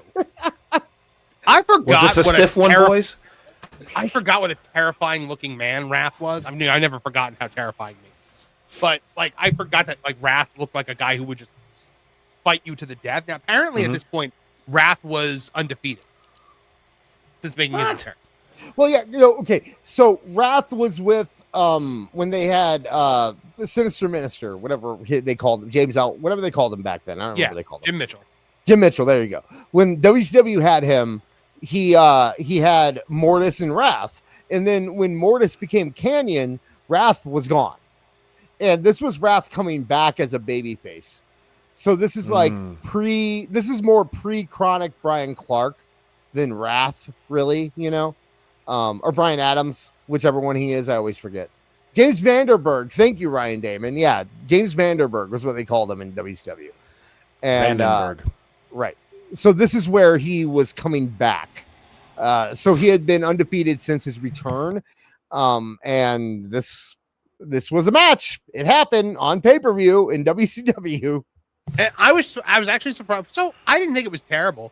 Wrath is undefeated. He runs Ming's head into the buckle. Ming then runs his own head into the buckle. Ming was doing the no-selling monster shtick, which I liked. Wrath was the faster, more high-flying guy at this point. Right. Crowd, though, not into it at all. Like, I think the crowd was like, why are we looking at this right now? When we've got Hall versus Nash, Hogan Warrior, Sting, Bret Hart, DDP Goldberg, Steiner versus Steiner. Like, we have such a massive card, and there's all these matches that, honestly, because here's the other thing. All of these matches that get tacked on, they're all in a row at the beginning of the show. Mm-hmm. So it's almost like there's an hour-long pre-show. And this match in particular, it felt like a modern WWE match, didn't it? Yeah. Like it started on the outside of the ring, and Wrath is almost like a spitting image of Damian Priest in the match. The way he walks, the way he moves, the way he kind of like does everything reminds me of Damian Priest. And they did they used the ring steps, they teased the tables, and they did everything before they got back in the ring and then actually had a match. And it just felt so much like a modern WWE match. Yeah. So it says, I even wrote, I like the commentary here because they were being very scientific about the moves. Yeah. Wrath gets the meltdown, which is the pump handle slam, which was it was an awkward win. But he gets the win, and I was surprised by that. I thought Ming was going to win, but I gave this 2 stars. I didn't think it was solid, but I didn't think it was terrible. Yeah, I got it 2 Monstars. Thank you. Thank you for remembering my gimmick when I didn't. Yeah, I don't know, Dis, what did you think? It was a Nitro match again. Like Ming should not have been in this role. Ming was too good for that. Yes, that's why I was so surprised when he lost. Yeah. I knew he was going to lose because, number one, I remember it, but I even knew back then because they were trying to make Wrath into Goldberg. Like they were trying to do the same thing they did with Goldberg with Wrath. They're trying to recreate it with him, and it didn't work. Why do you think it didn't work? Because it's Wrath. Like but like what's the difference between Wrath and Goldberg? Goldberg has he looks unique first off. Wrath just looks like when you picture a wrestler, you picture Wrath. Yeah, Goldberg at the time, you know, besides Austin, you didn't have a lot of completely bald wrestlers, and he was bigger than Austin, so he had that going for him. And I do think the comparison to Austin helped, though. I remember at the time, a lot of people said, "Oh, it's like Austin, but he's bigger. Isn't that cool?" Like that was kind of the deal with Goldberg. And Goldberg just had that intensity about him that they didn't do with Wrath. They like this. If this match was with Goldberg, this match would have lasted 3 minutes, right? But with Wrath, it lasted like 6 or 7. And little things like that, just you can't. It doesn't pan out that way. You know, they have to. They have to do the months and months of him just killing little guys, nothing people, and also I guess Goldberg was organic, where Wrath was forced. Like, you know, Goldberg was never, when they brought Goldberg in, they didn't think immediately that we're going to make this guy the biggest thing in the world and give him a big, long, undefeated streak. They just had him fight jobbers, and the crowd freaked out for him. So, right. Yeah, it makes sense. So Kidman is in the back. He's talking to Lee Marshall. They're talking about, I like the gimmick that they were playing up with Disco Inferno, and I wanted to see more of it, and they didn't ever mention it again. That Disco was not actually a cruiserweight. Right. Yeah. I was going to say, I'll talk a little bit about Disco, man. I was watching this pay-per-view, made me realize if Disco would have gone, imagine if Disco would have gone to ECW and joined FBI instead of going to WCW. The same guy. Sucked this. Dude, I don't think so, man. You didn't watch the pay-per-view either. I'm telling you, Disco has a thing about him. If he was, I can imagine a Paul Heyman or someone taking him and doing something better with him than what WCW did. And not saying anything bad about what WCW did with him. They turned him in. I call him all the time. He's 90s honky tonk man. And that's a perfectly fine place to be. And that is a phenomenal description of him, Des. But in this role, and especially this time, like the Cruiserweight thing where he was basically, it's basically what Matt Hardy did in WWE in like 2006, where he was the Cruiserweight champion, but he was bigger than all the other Cruiserweights, except Disco was much bigger than the Cruiserweights. Like Disco looked like a giant against Cruiserweights. Right. So Disco and Hoovy, I thought it was a good Cruiserweight match. I always loved the Disco dancing gimmick because I like how the commentators always put it over that Disco was his own worst enemy, that every single time he would like start to win, he would dance and end up losing. Right. Bobby Heenan was always really good at selling that. Yeah, because Heenan would get angry at him sometimes. The crowd got behind Disco. Yeah. In this match. They did. Which they did, and he won with a pile driver too, which I thought was interesting. Yeah, he won with a pile driver, not the chart buster. The crowd was behind him, which they had a big college following at the time, so it kind of makes sense that they get behind the kind of goofy heel. Right. But they got behind him because he was good. This was a good match. He had a good match with Hoovy. It was. It was. I gave it a solid 3.5 Bond stars. This seems like a match that you would put a heel in that you're going to turn face. Oh, sorry. I just realized that we didn't have the graphic. And especially, we didn't even mention the winner of this match would get to face Billy Kidman later. Yes. For the winner title. Of this match goes on to face Kidman, so they're going to have 2 matches. This was not announced beforehand. This was added. It's a weird gimmick to add into a pay-per-view without any, previous announcement, right? Definitely. This and the Steiner stuff that we're about to get to is weird to add at the last minute, Yes. So Disco wins 3.5 Monstars. Out comes the Nitro Girls, and then Scott Steiner. So Scott says, "What?" Scott Steiner comes out at first and just says, "If anyone wants to have sex with me, you're more than welcome to." Basically does, yeah. He goes, "I've been going for 3 days and 30 nights with a freak on my left and a freak on the right and one in a box." And I was like, "What?" Because I'm in town and I'm ready to pound. Yeah, I'm in town and I'm ready to pound. So he's basically saying, like, yeah, if anybody wants to have sex, let's just meet. We'll hang out. That's cool. And he's like, "Oh yeah, by the way, there's something else I want to talk about." And then he gets and the password for that is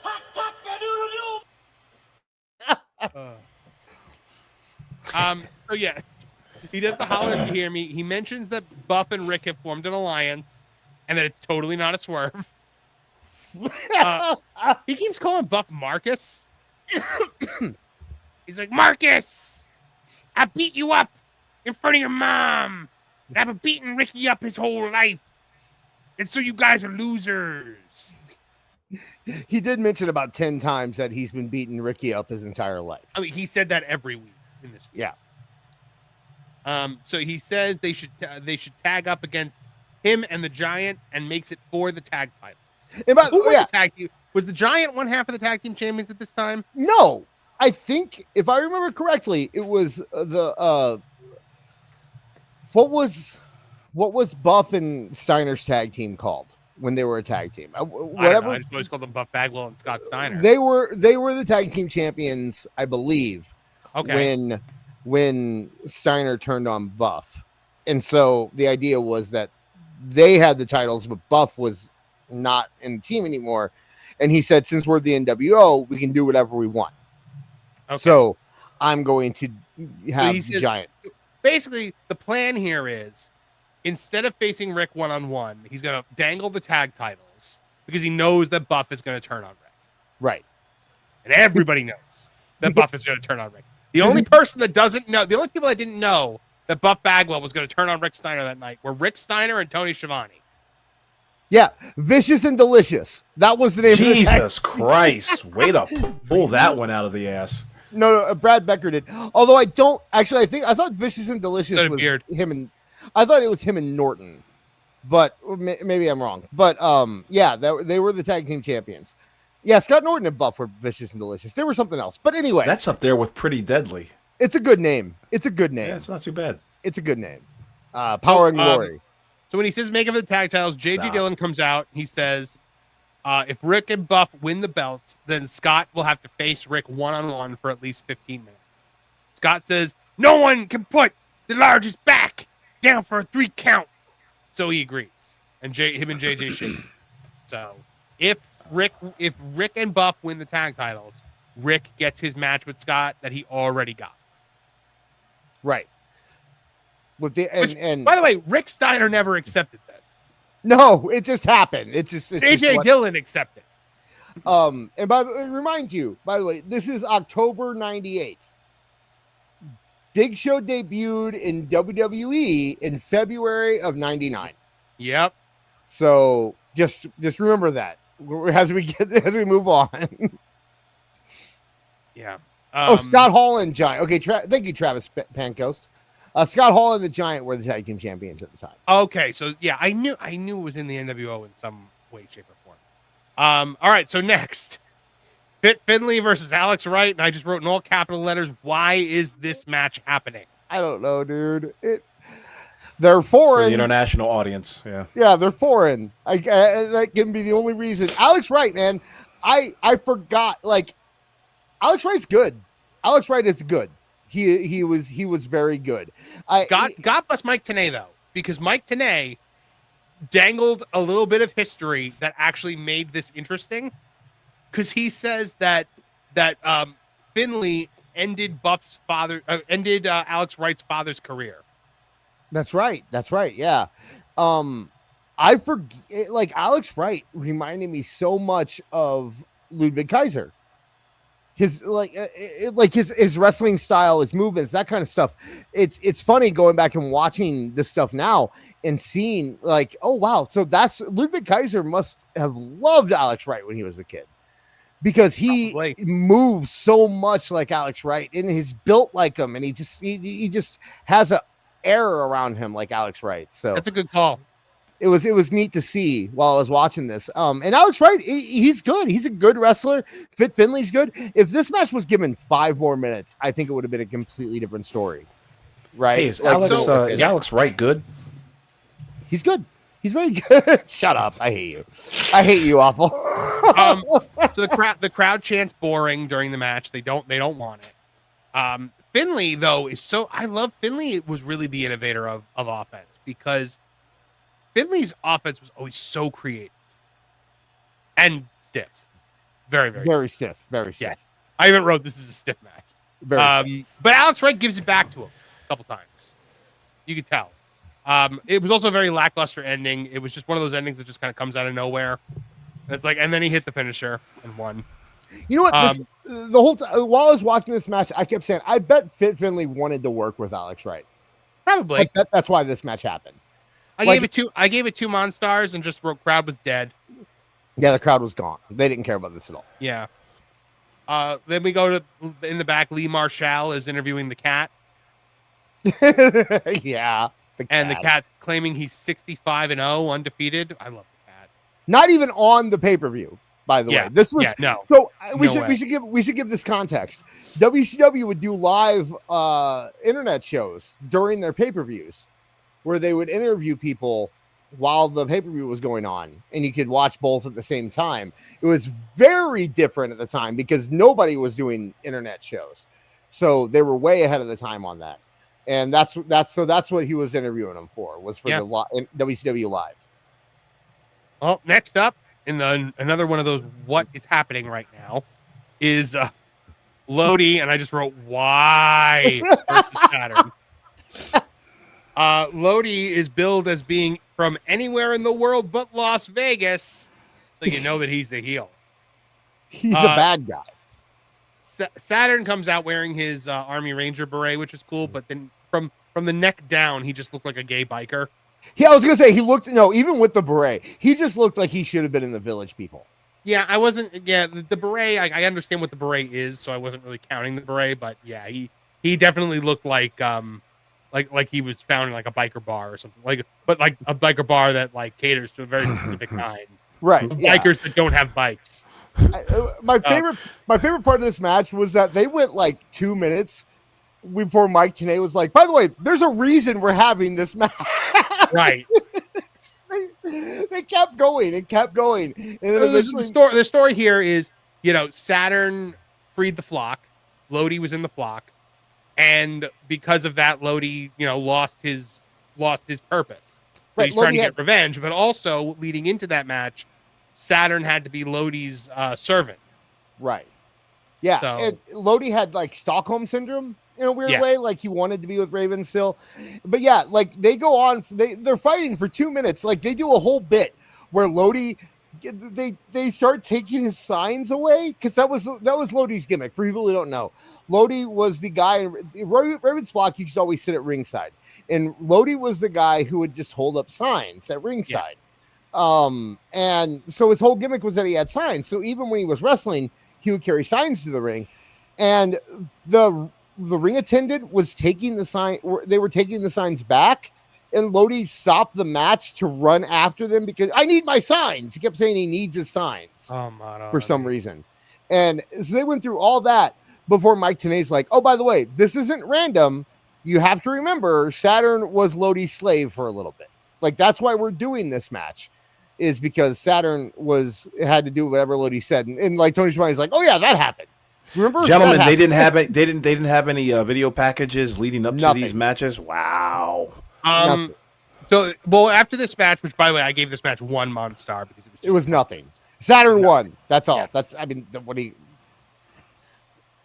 Then we get a recap of the Buff Bagwell face turn, and then we get the Nitro Girls again. Yeah. And then we go into Disco Inferno versus Billy Kidman. Good match. This was good match. Yeah, I forgot how good Kidman is. Kidman was in that weird phase though, where he like wasn't a drug addict anymore. Because remember when he was with Raven, he would always itch. Yeah, he was like his gimmick was that he was like dirty. Right. Yeah. And so he was starting his gimmick. He still wore the same clothes that he wore when he was with Raven, but he wasn't dirty anymore. Didn't he wear like a black or brown shirt when he was at Raven?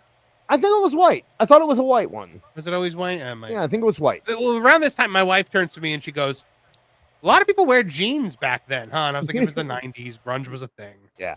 No, because he had stains all over his shirt when he was a heel. Oh, right. And his face, it was clean. Yeah, he learned how to eat with his mouth closed. Yeah. My note for this match, besides it not being to interrupt. Go ahead. But I just want to ask, why would what's Disco doing on the show twice? Was that match with Hoovy? Was that a number? That was the gimmick. The winner of him and Hoovy would then fight for the Cruiserweight title. Gotcha. It made no sense. Thanks. Made zero sense. That's why I said it would only make sense if Disco was turning face, and he didn't turn face. Yeah. Right. This would absolutely make sense if it was a Disco face turn. But it also would have made no sense standards. for Disco to win this match.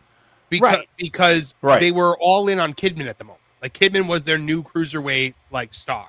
So the ideal situation here would have been Disco winning the first match, going the distance the second match, and then afterwards Kidman saying, "Hey man, you're pretty good," and then Disco being like, "Yeah, I am, aren't I?" And then they kind of do some.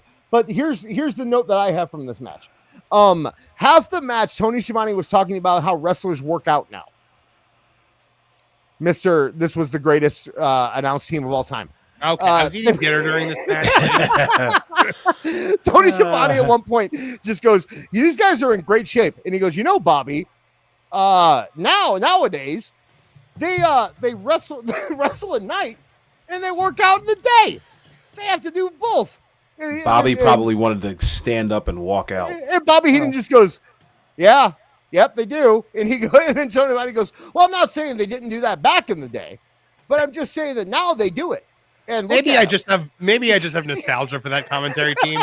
The best part about the commentary team is how much you can hear Bobby Heenan does not want to sit next to Tony Schiavone, because every once in a while he gets like real jabs in against Schiavone. But yeah, Schiavone was talking about how he kept saying like these guys actually work out now before the matches. Like what? So what does he say? What does that have to do with anything? And it lasted like 4 minutes, the stupid conversation, before Mike Tenay goes, okay, let's look at this move that Billy Kidman's doing, and just tries to get him back on track. So it was a good match, though. Disco, I'm telling you, Disco is a better wrestler than people give him credit than I give him credit for. I gave it 3.5 Monstars. I really thought it was great. Yeah, I don't remember Disco being this good, but he did look like a giant in there. He did against he legitimately was not a cruiserweight. Right. Yeah, he shouldn't have been. I don't know why but he won the cruiserweight title eventually too. Right. I don't know why he was he was in a cruiserweight match at this point. I don't know why he was in the division. But he did good. They had good matches. So what can you say? So Kidman won with the shooting star press. Like I said, 3.5 Monstars, and then we go into the actual matches that were booked ahead of time. Finally. This seems like it should have been on a pre-show. Okay. This entire thing should have been Velocity.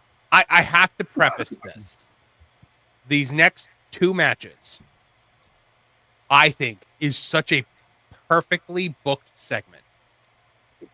Almost. Let me. We'll get to it when we get to it. But there's one thing that I would do that I got mad about. But this was, I thought, just awesome. I have never seen a human being get put over quite like Rick Steiner on this night. We'll get there. Scott Steiner and the Giant defend the tag titles against Rick Steiner and Buff Bagwell. Buff and Rick do the Steiner brothers pose to start off the match. Heels take over on Rick. Scotty won't tag in until Rick is beaten down by the Giant. Rick takes over on Scott. Buff calls for the tag and then immediately turns on him. Immediately. Just immediately. Which I'm glad they didn't have, like, a lot of times nowadays you see like the guy that's going to turn like actually wrestles half the match. Right. For no other reason than they want to get all this shit in, probably.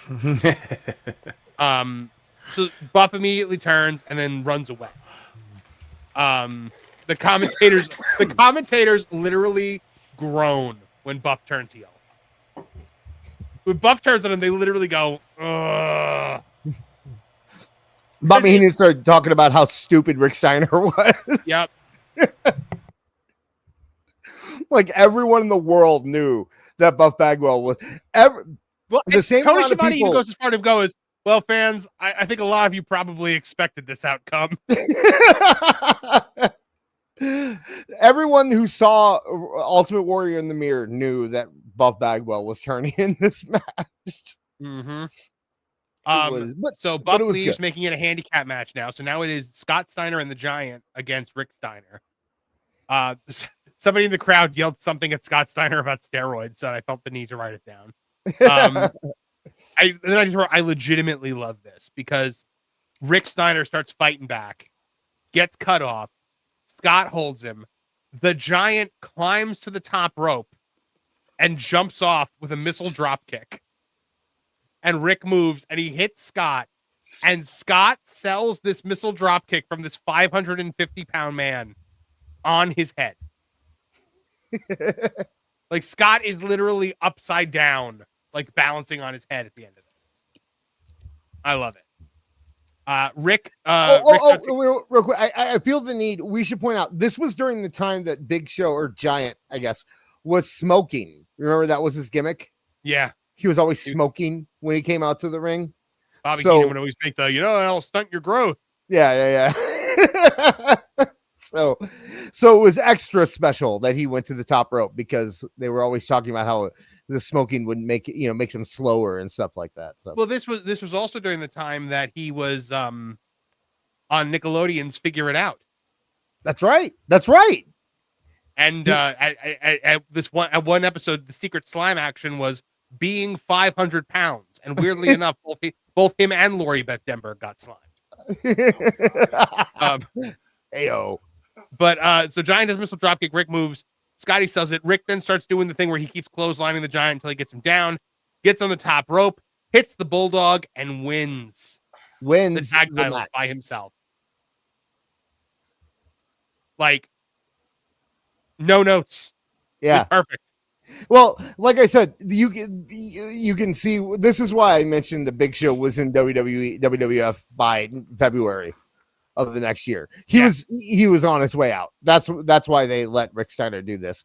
But if you were going to push Rick Steiner, if you wanted this guy to be the biggest star in the company, this is how you do it. And he looked like Braun Breaker in this match, man. He did. Like, this is one of the best Rick Steiner performances I've ever seen. He was on fire. No, it's not done. Because next we go into Rick versus Scott. Yep. And so Scotty tries to leave. Rick stops him, throws him in the ring. My favorite moment, Scotty gets on his knees and calls for a timeout and begs off. And Tony Schiavone screams, "Kick him in the mouth right now!" Scotty takes the heat on Rick. I wrote that story is being told here masterfully. Like Rick, because at the end of the day, Scott did not tag in very much during the handicap match. He only tagged in when Rick was down. So right. Rick has taken a beating at this point. And so Scott is infinitely the fresher man. So that story was being told expert. Rick is exhausted. Scott goes for the leapfrog, but Rick power slams him out of it in a really vicious power slam. Then Bill Clinton runs in. This is the part that I have a problem with. So, a guy in a Bill Clinton mask runs in and hits the ref and Rick Steiner with the slapjack. Yeah. Awful. And then awful. Quickly. You don't remember this, right? I kind of remember a little bit of it. Oh, you're in another room. You sound like you're in another room. Because my thing is, like, you see somebody run in a Bill Clinton mask and a suit, a Halloween costume, because it's Halloween Havoc. Get it. You see him run in and you're like, oh, it's a mystery man. Who could this be? Who could possibly be coming into WCW to help Scott Steiner? And it is Marv. Tell him. It is Buff Bagwell. Buff Bagwell. Surprise. Turning once wasn't enough. He had to leave, dress up as Bill Clinton, come back, and turn again. But here's the thing. He hits Rick and the ref with the slapjack, and the bell starts to ring like it's a disqualification, but the referee is out and has never called for the bell. Right. And so Buff starts pantomiming, like making the ref make the count. Yes, he grabs Charles Robinson's unconscious body and starts making the 3 count while Scott covers Rick, and then Rick kicks out. Scott then hits the Frankensteiner. Buff once again moves Charles Robinson's hand to make the 3 count, and Rick kicks out again. Rick then rallies. He lays out Scott. He lays out Buff. He hits the Bulldog. Nick Patrick hits the ring. No, Randy 1, Anderson. 2, 3. I gave this 4 Monstars. It was Randy Anderson, sir. That was Nick Patrick. Randy Anderson was gone at this point. Are you sure? I'm 100% sure that was Nick Patrick. Okay. So whoever it was came out and did it after, he should have just come out and said it was a disqualification like 10 minutes ago. But instead he makes the count and Rick Steiner is the winner. So Rick Steiner walked out as not only tag team champions, but he also beat Scott Steiner. Yep. It is the most perfect night that any human being has ever had in a wrestling show. Yep. And then they did nothing with him. Yeah, they had him team with Kenny Chaos. First they had him team with Judy Bagwell. No, Kenny Chaos was first. Judy Bagwell was a couple weeks later. The first time he defended his title, it was with Kenny Chaos. Who you might remember as being part of High Voltage with Robbie Rage. I do remember that. Yeah, they were a big tag team.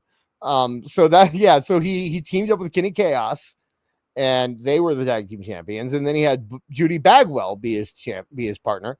Yeah. And then eventually they just said, screw it.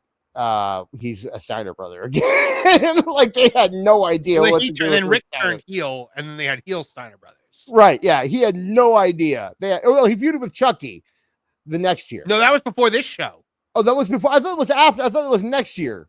No, that was while he was feuding with Scott. Okay, see, I thought it was when Russo was around. I thought that was Russo. No, I'm pretty sure it was 98. Okay, this is 98. Yeah. So okay. If you, I'll go with you. I'll go with you.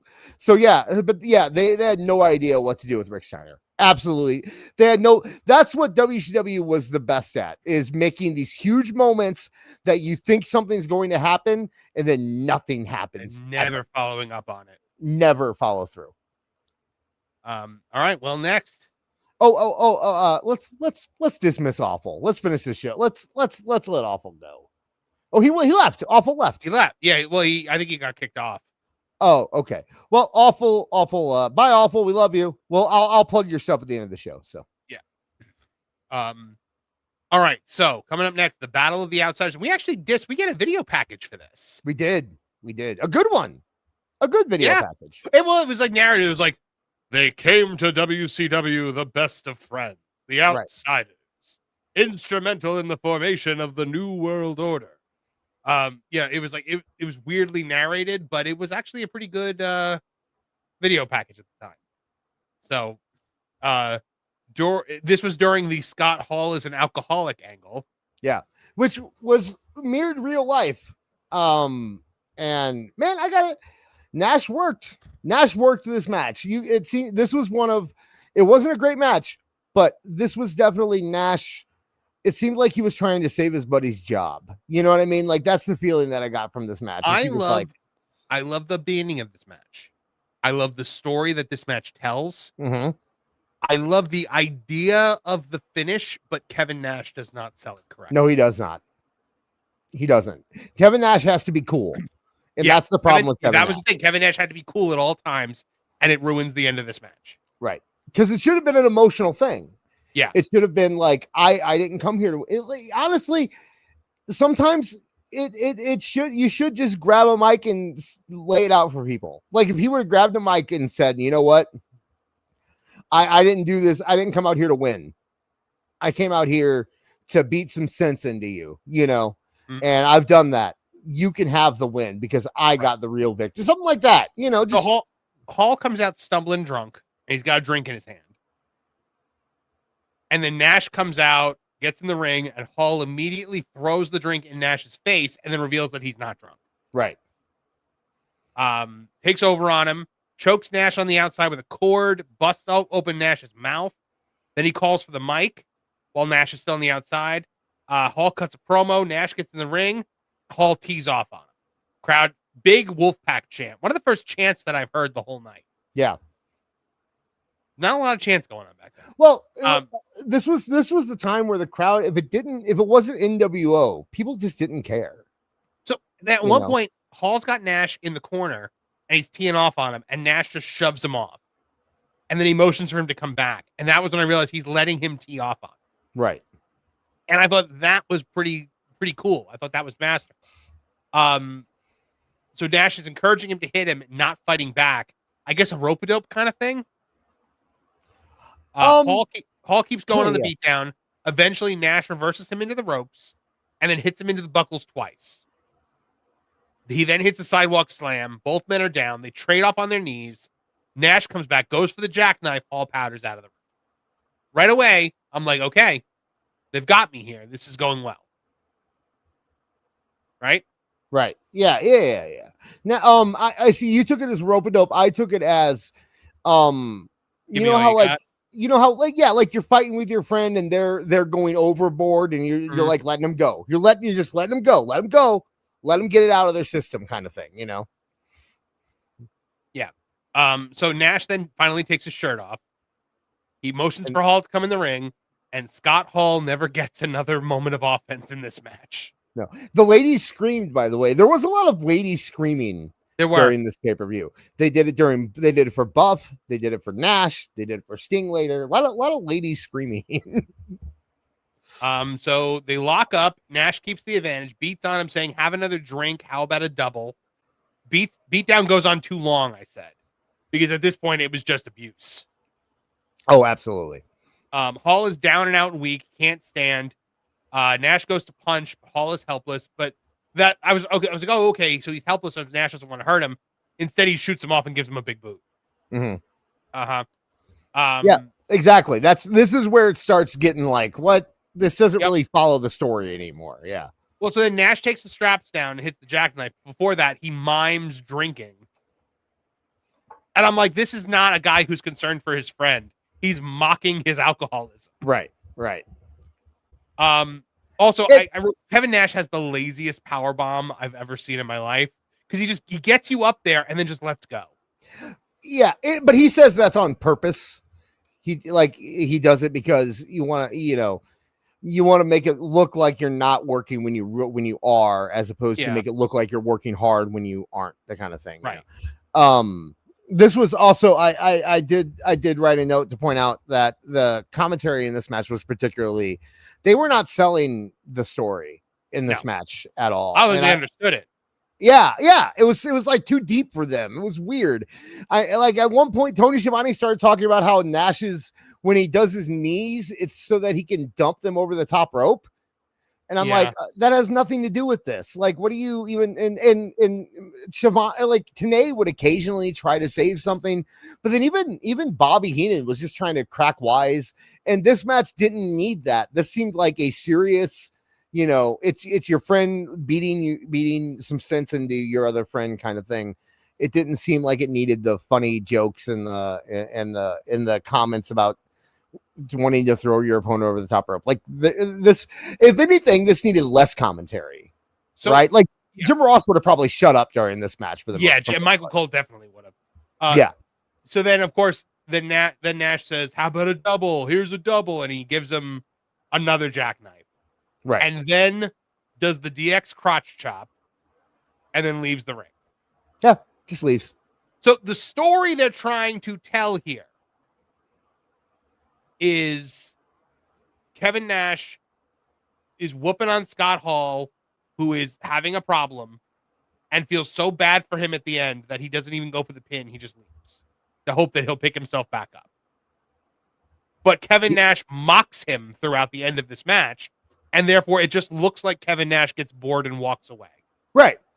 And then he gives him the win, which doesn't make sense on either end, right? Like, it makes sense if you follow the story the way it's supposed to be followed, that he doesn't care about winning. This was to prove a point.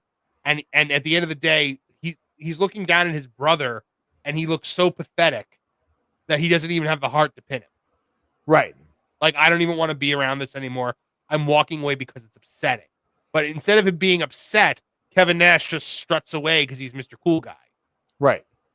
Because he's got to be the coolest guy in the room. Yeah. So I gave this 2 Monstars because the beginning was great, but then it falls apart at the end. Then we get more Nitro Girls. Even more Nitro Girls.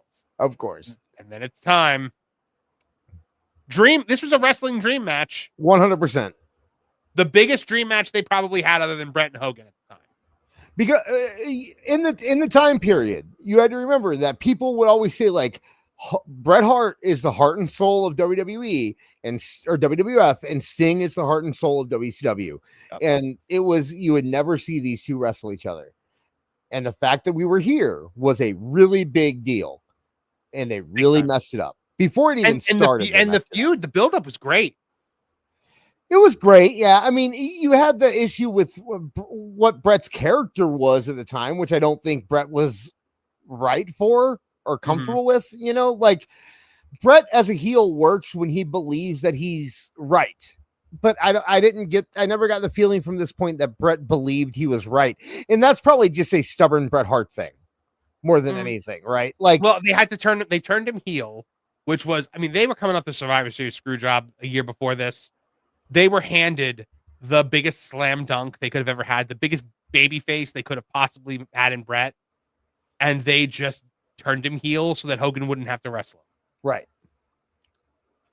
And all right, so this Sting comes out with a goatee, which I remember being weirded out by. This was horrible. Horrible. Yeah. Looks so bad. Terrible. Bret stalls outside the ring for forever. I literally said, is this 1998 Bret Hart or Honky Tonk Man at a local indie show right now? He ran around and started, like, he would find the least camera-friendly fans and yell at them. By the way, I noted here that the referee is Billy Silverman because when I was a kid, I hated Billy Silverman. Why do you hate Billy Silverman? Billy Silverman's vanilla. I had this massive hatred for Billy Silverman because so this was back when I was a major mark, dude. Like it was when I was all in on, like, didn't know how anything worked yet. And Billy Silverman was the referee who didn't see the Disciple hit Diamond Dallas Page with the Stone Cold Stunner at Bash at the Beach to let Hogan and Rodman defeat DDP and Malone. And I held it against him forever. Yeah. That's that. Yeah. Okay. That makes sense because I hated the Ultimate Warrior because he beat Hulk Hogan. No matter what he did after that, I could never like Ultimate Warrior again because he beat Hulk Hogan. So I get it. Right. So Billy Silverman, but here's the thing: like, Bret's stalling outside the ring. Sting tries to go for him. Billy Silverman holds him back. Yeah. Oh, why are you doing that? Finally, Sting gets Bret out on the outside, brings him in. Sting takes a slow advantage. Now, the only thing I can think of is that maybe Sting is injured here because he does take months off after this. He does, and also this was if you listen to Bischoff talk, this is probably Sting's roughest period too. The whole because this is not even a year after '97 when he showed up against Hogan at Starrcade, looking the way Without he a did. tan. Yeah, quote unquote without a tan. And so he was probably just in a bad place in general.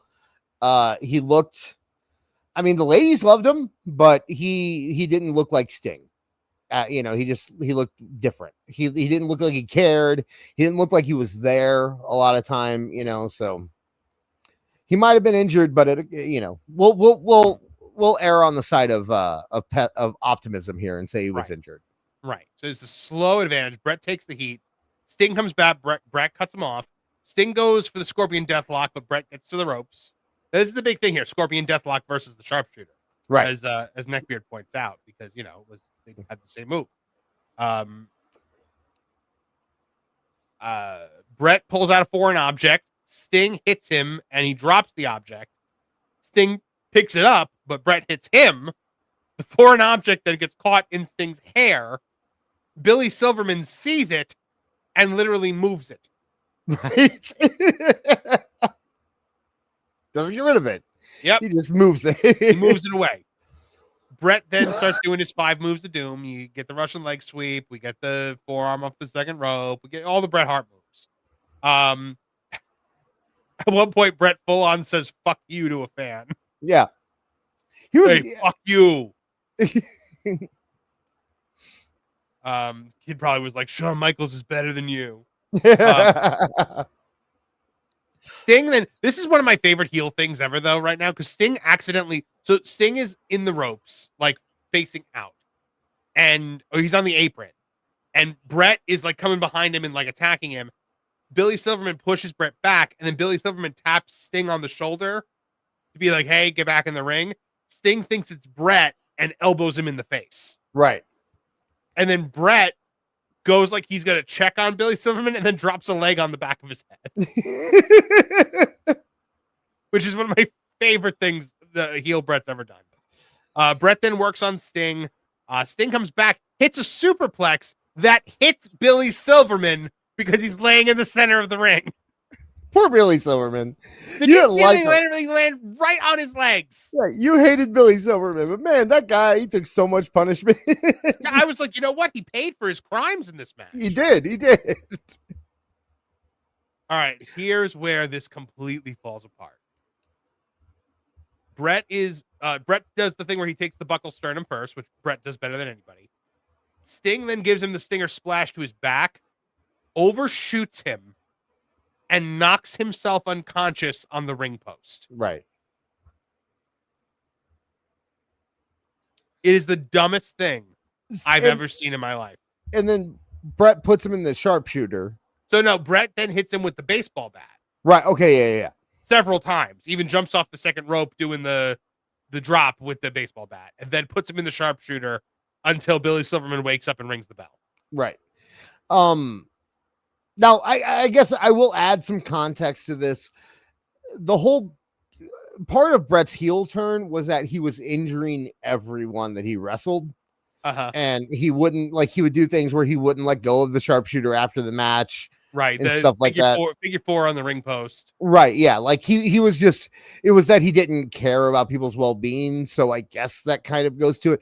But this seemed more to me like two guys who didn't want to lose to each other. Yeah. Oh, okay. The reason in retrospect, yes. At the time, you think, okay, well, they're doing this because they're setting up a rematch, right? There's got to be never happened. So the fact that it never happened makes me think that these are two guys that either A, they didn't want to lose to each other, or B, they just couldn't come to a decision on. Well, so when Sting comes back at before Spring Stampede, I don't even think Bret is there at the time. I think he was hurt. Right. And then when they're both there, like around the 2000 era, I don't think they ever had a match together, unless I'm forgetting something. I mean, they might have, because that was Russo, and Russo was booking main event pay-per-view matches every Nitro as like the third match, right, and stuff like that, so it might have happened at some point, but nothing worth noting, at least. They never really had their big match. This was their big match. But by the way, people are asking in the chat, so Erica just asked, Sting knocking himself unconscious was the match. It was the finish. Right, that was the finish to the match. That wasn't a shoot. He didn't accidentally knock himself out, and then Bret teed off on him with a baseball bat. Like, he just, the finish was that he knocked himself unconscious. Right. But yeah, it was very, to me, it seemed like a finish that they come about because neither one of them wanted to lose cleanly, unless you're doing a rematch, which maybe, I guess you can look at it like that too. By the time Sting came back, was Bischoff even in charge? So I think he might have been at that Spring Stampede time, because that was when we were getting babyface Hollywood Hogan. Okay, so he might have been, but if he was on his way out. I mean, it was we didn't have Russo yet. It was very tail end of Bischoff's tenure. So it might have just been something that he never got back to because Bischoff was gone, and then by the time he came back, they had done the whole reset, and Hart was gone for like a year, and it just never. So maybe if you're being charitable, you could say that they did this in that way so they could have a rematch down the line. Maybe he was planning for it to be the big thing at Starrcade, like Bret would be the champion and he'd be able to defend against Sting or something, but it just never panned out. Let's check the super chats real quick before we get to the next match. You and Cumia for 199 says cover Booker T's promo at Spring Stampede 1997. Probably not going to do that one. Definitely not tonight. I mean, yeah. Liquid Fox for $2 Canadian says 2026 Jericho Cruise, no AEW stars. WWE confirmed. That's interesting. There's actually no AEW stars on that Jericho Cruise. If that's true, I mean, if it's true, then that could mean something. They mentioned Jericho on Crown Jewel when he did. So AJ Styles did a Samoa Joe move. They didn't mention Samoa Joe. AJ Styles did the Scorpion Deathlock or Death Drop. They said a move from AJ's past, but they didn't mention who it was. But then when they mention Sting? When I don't know, but when Cena did the Walls of Jericho, they mentioned Jericho and they said Chris Jericho. So maybe there's some fire there, I don't know. It can be very positive. And Denise Lane said it's true. There is no AEW talent on the cruise. So interesting. That is interesting. That is really interesting. So who the hell's going? Like Scott Steiner? I mean, he did it before. I guess it would be guys like that. To be fair, too, if you're running a cruise, are you going to be wanting to bring in AEW guys? Or are you going to bring in guys who are actually going to draw? I just thought the AEW guys always did a show. They did, but why bring in AEW guys when you could bring in Scott Steiner? Yeah, I don't know. I guess that's true. All right, moving along. It's time. Oh boy. The Ultimate Challenge Part 2. So we already talked about the build to this match. Yeah. So we don't need to get into that part of it. Although I think we should really, there was one thing that I kind of kept out of it, which was it was weird that they were basically running the same exact storyline with Buff Bagwell and Horace Hogan at the same time. And that they did 2 turns specifically for Matt. Like Buff Bagwell's turn was specifically to give heat to that match. And Horace Hogan's turn was specifically to give heat to this match. And so it is kind of weird that they ran the same storyline parallel to each other. And why you would do the rematch to one of the biggest matches of all time and base it around Horace Hogan makes no sense to me. But here we are, people. Not Ultimate Warrior. Warrior versus Hollywood Hulk Hogan. Yeah, nothing ultimate about this Warrior. No, sir. I wrote Hogan comes out with Feather Boa for the first time because I don't think he'd ever done that before this. Then I wrote I actually love Warrior's WCW theme. Why? I don't know, man. There's just something epic about it. It's music. It starts with like the epic stuff, and then it gets to that fast-paced Ultimate Warrior run at the, Yeah. Okay. His music. Gotcha. Yeah. I like it. He didn't shake. You notice he didn't shake the ropes though. No, he didn't. Dexterity. When you, I don't know why he didn't shake the ropes. Because of dexterity. He was a darker warrior. He was Batman. They basically turned him into Batman, right? Like that's because they even had the signal in the sky and all that stuff. He was just Batman at this point. So Hogan is doing the typical heel thing where he won't get in the ring. Only problem is the last match started exactly like this with Bret. Right. It's like Bret listened to them call the match and then decided to do things in the match before that Hogan's going to do in this match. Maybe. Or, they just don't have a lot of ideas because it's at this point it is Eric Bischoff and Kevin Sullivan, I think, are about it in terms of creative. So, they might not, and I don't think they were really talking to each other too much either. So it might have been just a thing where all I wrote here was no Pat Patterson here this time, boys. No, sir. This was a mess. This seemed like Hogan booked it. Yeah. So Warrior lays out Hogan with a punch. Hogan sells it. Slow circle up. They lock up. Hogan takes control, punches and kicks. Rings Warrior's arm. Warrior reverses it. And I think this is the first time I've ever seen Warrior chain. Yeah. Good point. That's a good point. Hogan shoulder tackles Warrior to the outside. Warrior calls from a test of strength. Instead, they lock up. Hogan takes over. Again, Warrior fires back. Hogan cuts him off. Hogan kicks him in the corner as Warrior humps the air. Every time Hogan kicks him in the corner, Warrior gyrates his pelvis skyward. Like 6 times in a row. Earlier in the night, I just want to real quick. Earlier in the night, Tony Schiavone kept talking about how like WCW is about personal issues. He kept saying personal issues that, the wrestling takes a backseat to the story. And he kept saying that while I'm watching this match, I'm thinking they did that because of this match.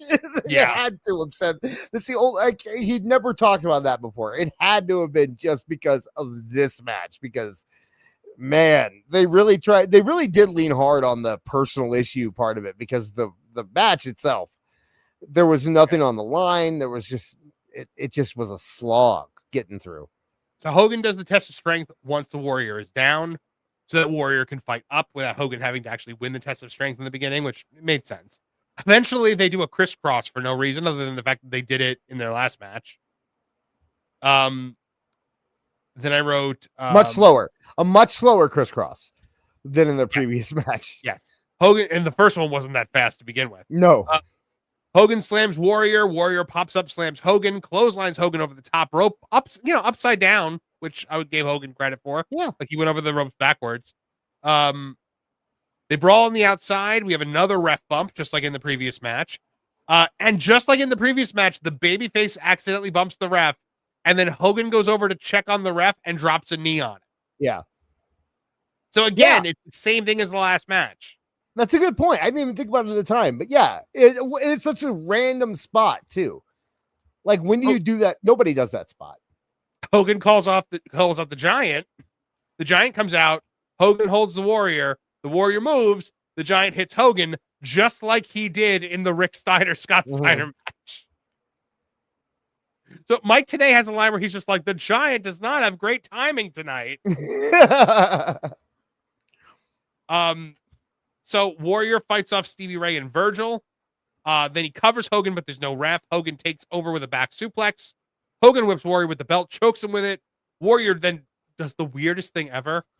Did you see where he trips Hogan by rolling into his legs? Yeah.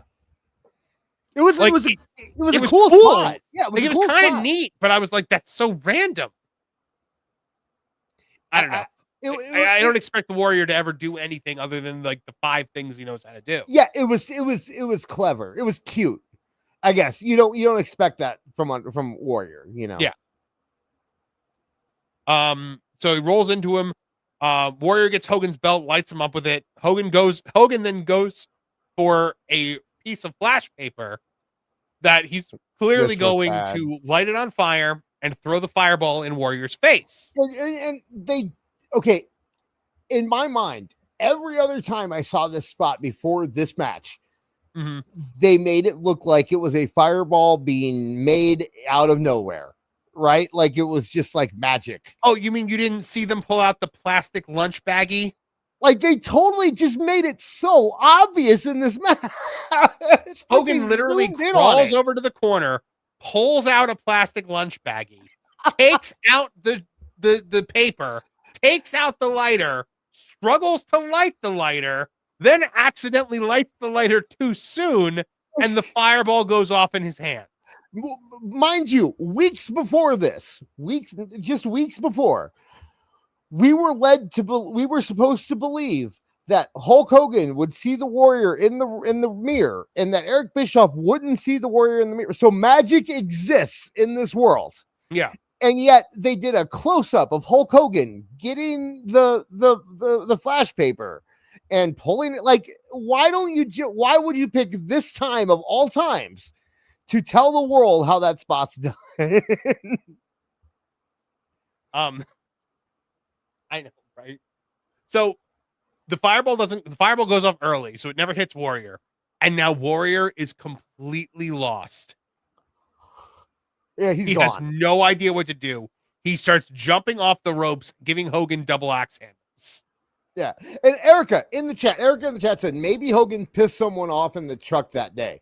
No, this was a deliberate. Hogan wasn't even trying to hide it. This was deliberate. They were making it known that he was doing that. He was making it known that he was doing that. Everyone, it boggles my mind why it happened. Yeah, it wasn't like a sneaky thing. They made it very clear that that's what he was doing. Everyone involved. And Warrior, if you ever want to see why people talk about how Warrior is a terrible wrestler, watch this match. Yeah, he had no idea what to do once something messed up. Hogan takes control, hits the leg drop. Horace Hogan then comes out with a chair, and we all know what's coming. He hits Warrior. 1, 2, 3. Hogan wins. Right. They then cover the Warrior in lighter fluid to light him on fire, seemingly in the middle of the ring. And Doug Dillinger makes the save. Not like no babyface comes out to help, but Doug Dillinger runs off the NWO. Yeah, not the Disciple would have made great sense to come out and do that. Great. The Disciple was never involved in the match at all. No, despite being the biggest up until Horace Hogan got involved. The Disciple was the biggest part, was the whole crux of this feud, was that Warrior stole the Disciple from Hulk Hogan. And I'm convinced that the plan was for the Disciple to be the one to turn on Warrior at the end. Okay. And Warrior didn't want that because it would mean that his Destrucity failed to turn the Disciple. Ah, okay. Because remember it did start with Warrior. The Disciple didn't turn on the NWO. Warrior kidnapped the Disciple. Yeah. And led him, brainwashed him, and then brainwashed him into the face, mind you, the face. He kidnapped he kidnapped his opponent's best friend and then brainwashed him into joining One Warrior Nation. And that was the whole point of this thing. And the whole point of the One Warrior Nation was that there was one warrior in it. Right. Until there were two. Disciple had one match as the Warrior's disciple. Where he came out there and he wrestled like the Warrior, and then something happened and Warrior made the save for him, and that was the last time we ever saw the Warrior. Yeah. Never saw the Warrior again. He was gone. And so there's been the story for years was that Hogan brought the Warrior in to beat him so Hogan could get his win back. Yeah, of course. And then they didn't need the Warrior anymore. Bischoff has pushed back against that in recent years and basically said, no, we wanted a rubber match. The whole point was having a rubber match after this. It was going to be 1-1. So you have the rubber, but Warrior is impossible to work with. Just the worst person on earth to work with. Mm-hmm. So I kind of believe Bischoff's story because like getting your win back doesn't matter. You want the win on top of that, right? You want to be ahead. And all Hogan did was even it. So you'd think that, if he was bringing him in, they would have two matches. If they was bringing him just to beat him, they'd have two matches. Hogan win both. Right. So I believe Bischoff over R.D. Reynolds or whoever said that. Yeah.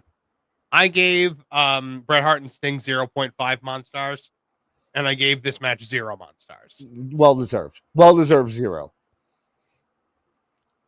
Then we go into DDP Goldberg. But to get into this, we have to talk about what happened the night that the show aired. So this show has been an unmitigated disaster from top to bottom, pretty much, with the exception of the Rick Steiner stuff.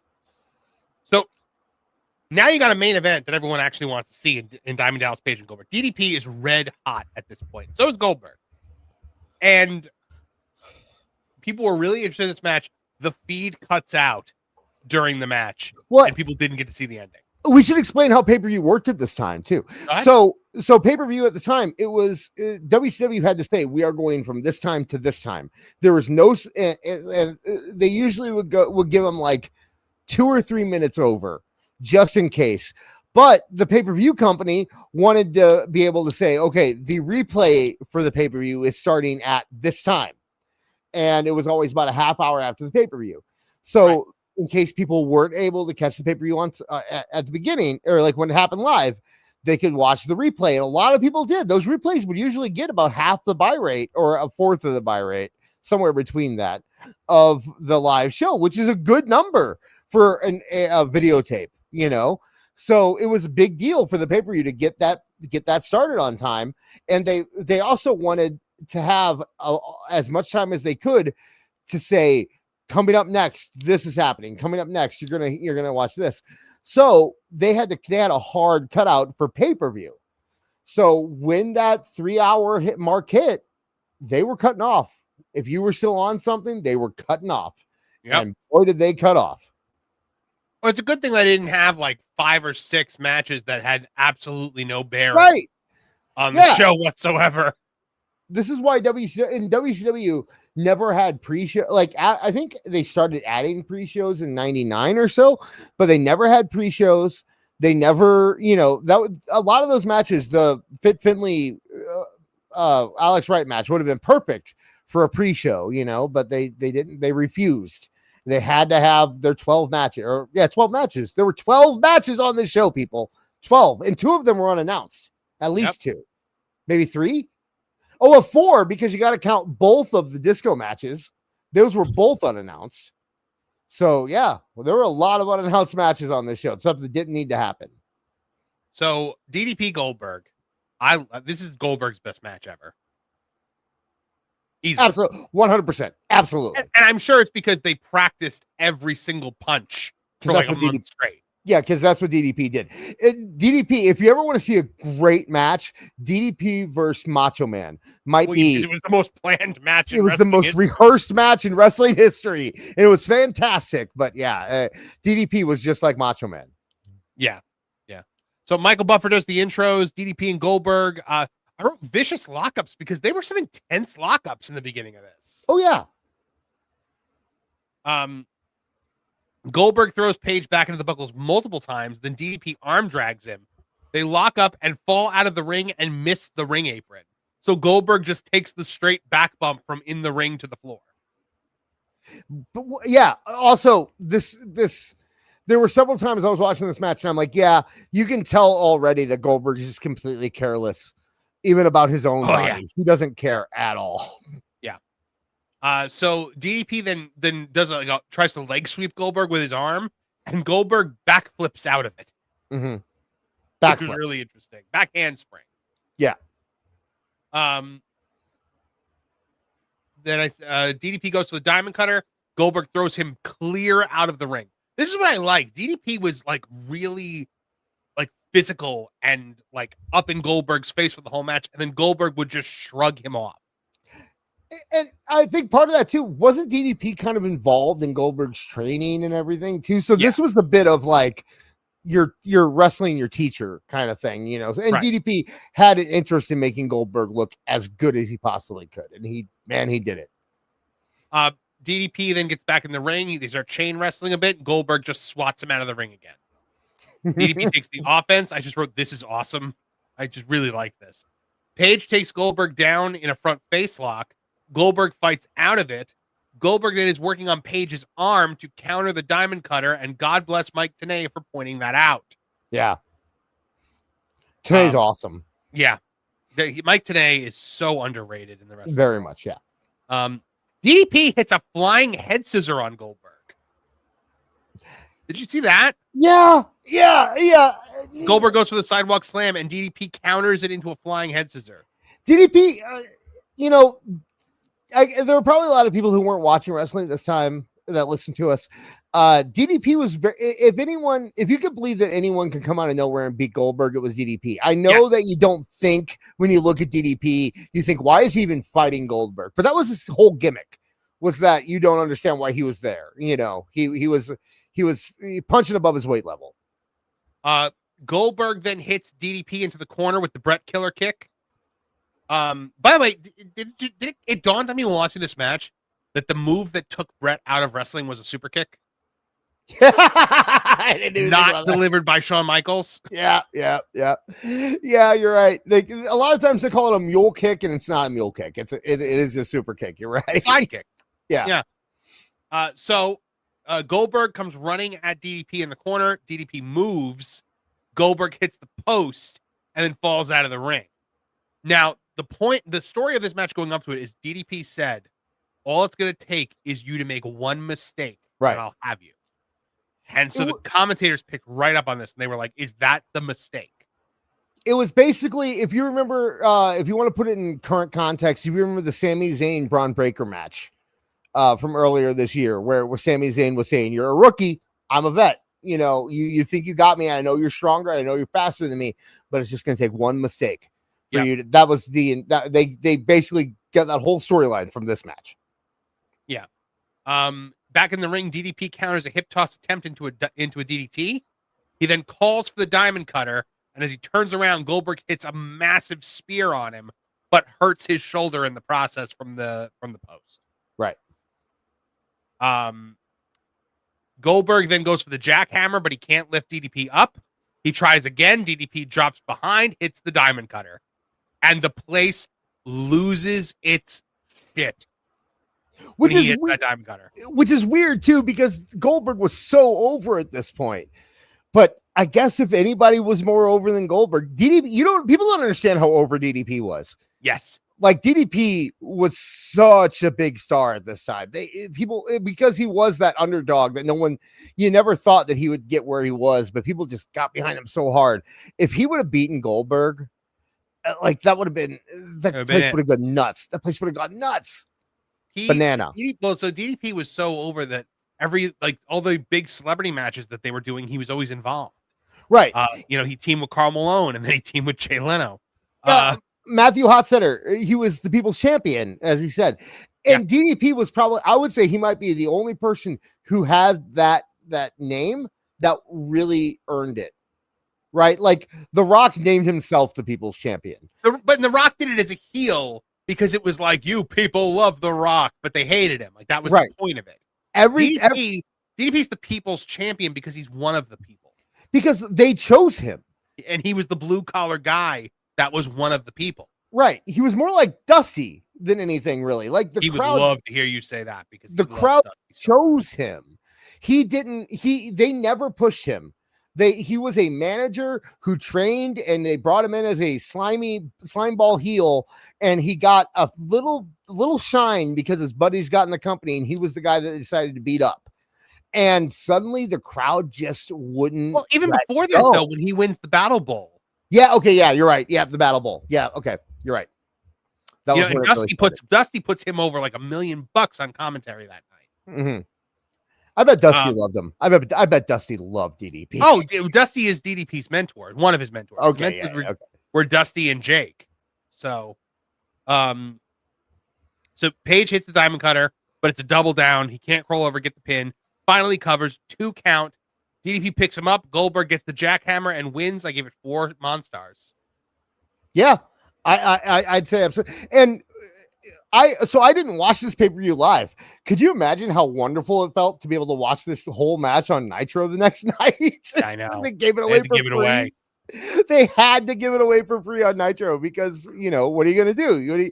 You can give everyone a replay, but the pay-per-view providers aren't going to agree to that. So they had to give it away. So we all got to watch this match in its entirety on Nitro the next night. And it was such a good match, man. I remember watching this match and thinking, man, I wish I would have watched that pay-per-view. And then you find out everything else that happened on that pay-per-view. You're like, nah, it's okay. Thomas points out this was a sign in the crowd during this match. This is getting Goldberg. Yeah, he was already dying down. We're getting tired of it. They were. I mean, I was never not tired. Like I didn't like Goldberg from the second he started getting pushed. So I did because I was just such a mark at that time. Like I love when Goldberg, when it was announced that he was fighting Hogan, I like practically cried as a kid. Yeah, like I was so excited for it. And then when he actually beat him, it was like the greatest day of my life. Yeah. See, my thing was with Goldberg specifically, I was a bigger WWF fan growing up. By this time, I was bigger into WCW once the NWO stuff started. And when they did Goldberg, I just kept saying, like, why are they trying to make their Austin? Like, that's what it felt like, was that they were just trying to make it was like, but other than the way he looked, he had nothing in common with right. But I was like 15, 16 years old, you know. So to me, it's just like there's a bald guy with black pants. Why are I mean, I was younger than that, so I wasn't like, jaded. I was like a jaded teen at the time. I was still in my Mark infancy I had just discovered wrestling within that last year. So I was just like, things like when the Warrior came back, I didn't know who it was at first. And I went to to Blockbuster and I rented any VHS tape that had his face on it. And so by the time Halloween Havoc came, I knew his entire career. So, I was just obsessive about stuff like that. And I was already like, I lived through the Renegade when they tried to make you believe that the Warrior was coming in, and then they tried to make you believe that the Renegade was the Ultimate Warrior. I had already lived through that. So no, he's the guy that took over as the Ultimate Warrior after the first Ultimate Warrior died. Right, exactly. Sorry. Yeah, I'm sorry. Yeah, that's what I meant to say. And then I met Renegade in like 1997, and he was so high when I met him. Dude, never seen a higher person in my life, and he wanted to be anywhere else besides in that room with 7 people greeting us because we won a contest. He didn't want to be there. It was like literally when I would like say my good boy Catholic prayers at night, it was in my prayers that I wanted Hulk Hogan to lose the WCW World Championship. Okay. That's the level you were dealing with. I love that so much. Well, I can't. I bothered God with it. Yeah, dude? I've told you this story before. When Hulk Hogan and Ultimate Warrior fought each other at WrestleMania 6, after the match, my brother and his friends were all Ultimate Warrior fans, and they were cheering for the Warrior, and they were kind of making fun of me. And I was like, "Yeah, that's real. I mean, I wanted Hogan to win, but it's okay. I can deal." And then I got on my bike and I rode around my circle for about 2 hours just bawling my eyes out because Hogan lost. And my brother, when his friends left, they saw me out there and they all came over and they go, "Oh, Hogan's going to win it back. Hulk will win it back. He always wins it back." I was so sad when Hogan so you had a nice brother who had nice friends. If that had been anyone in my town, it'd have been like, bitch. I mean, you can say I have a nice brother that had nice friends, but then also the next day he would, drag me across the carpet and give me rug burns because I wouldn't stop playing the Teenage Mutant Ninja Turtle rap CD coming out of our Shells tour cassette, and over and over again. So you were in the right there. Don't worry. I agree, right? Yeah, of course. You play that over and over again. So that was it. What would you give this show out of 5? Okay, here's the thing. I like stupid things, and this show was very stupid. It's very stupid. I would rather go back and watch a bad pay-per-view than go back and watch a average pay-per-view, right? Because it at least it's fun to watch while you can be like, you roll your eyes at stuff. And the Rick Steiner stuff was good. I was impressed by Disco Inferno. The main event was great. I think I'm lying at about a 3, honestly. Like 3 out of 5. I landed at a 2.5 just because those first hour of the show is a slog of matches that nobody cares about, and then the ones that you do care about, only 2 of them actually delivered. So I've had to, in my day, because I've done, in my past podcasts, I've had to go back and watch a lot of old pay-per-views, and there are a lot of them that you sit there and they're perfectly fine, but they're just so boring and a slog to get through. So if I'm rating this in 1998 as me while I'm watching wrestling and interested in it, I'd probably give it like a 1. But in 2025, when I'm going back and watching it for a podcast and not expecting much, and I don't know, man, it was fun. It was a fun watch, and you see little things. You start realizing everyone compares Braun Breaker to Scott Steiner. But then you start realizing, no, that man is Rick Steiner. He's a lot like Ricky. Yeah. All Rick Steiner. The Alex Wright, Ludwig Kaiser stuff. You start this, and the structure of this pay-per-view was just a lot like modern day. If you took away Ming versus Wrath, Raven versus Jericho, you only had one of the disco matches. You made Alex Wright versus Pit Finlay about 5 minutes longer. You cut Saturn versus Lodi, and you keep everything else. This is an easy 4-star pay-per-view to me. Yeah, easy 4-star pay-per-view. Yeah, I would say so. And it feels like modern WWE shows, except with the AEW problem of having too many matches. By the way, we failed to mention this wasn't Halloween Havoc. This was Snickers Halloween Havoc. Yes, Snickers presents Halloween Havoc. Yeah. Yes. So everyone who complains about all the advertising done, it was going on back then too. It was going on back then a lot. So it was Slim Jim's Halloween Havoc, I think, the year before. So right. So yeah, it happened, But yeah, I give it about a 3, and I think that it was right on the edge of being fondly remembered, because I'll be fine with a show that has 2 bad matches, 1 weird match, and then a bunch of decent stuff on the undercard and a great main event. I can be fine with that, right. So, and I had fun. I had fun talking to you about it. I had fun telling Awful about it before he conked out. So. Hold on. I think in the future, I will say, if we do more of these in the future, I think that we should plan it enough ahead of time that the people who are watching or listening along I agree. Can watch the pay-per-view beforehand. So I agree. And I had a lot of fun doing this, which is a new experience for me from the last couple of months, because just the Meltzer stuff just drains me. Yeah. Because it gets me so angry. It would be a lot more fun for us, but I mean, I don't know how the audience liked it. It would be more. I want to try it one week where we plan ahead of time, because I think it would have been a lot of fun if we could have the audience really interacting with it, and they had just watched it too, and they had a lot of comments on it and stuff like that. Like we didn't have a lot of that because you guys, to be fair to all of you, were not prepared for us to be watching this pay-per-view. Yeah. So maybe next week we'll take a week off, and then we'll see how you guys feel, and then we'll announce something and do it all together as a group, we'll all watch something for the next one. So I think that's a good idea. Okay, that sounds good to me. Next week we'll do Monet Mag. Yeah, we will. Speaking of which, our last super chat of the night, I just saw BT23 for $2 says, anyone seen Mercedes has trademarked Ultimo Monet? Yeah, I saw that. That's so stupid. Someone compared her to, oh no, it was Daniel Bryan said that she was better than Ultimo Dragon. All right. So on that note, we got to get out of here. Lauren and Apollo is starting in about 8 minutes. So make sure you guys go over there to the WW Pro channel and check that out. But pedal your wares, my friend. You and Awful, what do you guys got going on? So I've been on vacation for a week here, but so we didn't have a show last week. But this Thursday, you saw. I'm not going to play the promo again, but we have This Is Awful Thursday night. We're going to get together, figure out what we're going to do. We're going to, all the stuff we would normally cover here that we didn't get to this week, we'll cover there probably. So if you also, so just check out there over, if you search on YouTube at Awful Wrestling, AEW FUL Wrestling, you'll find it there. It'll be Thursday at 11 p.m. Eastern time. And we had a good time last week or a couple weeks ago. And we'll have a good time this week too. So hope to see you there. You can follow me at AEW Disciplinary on Twitter.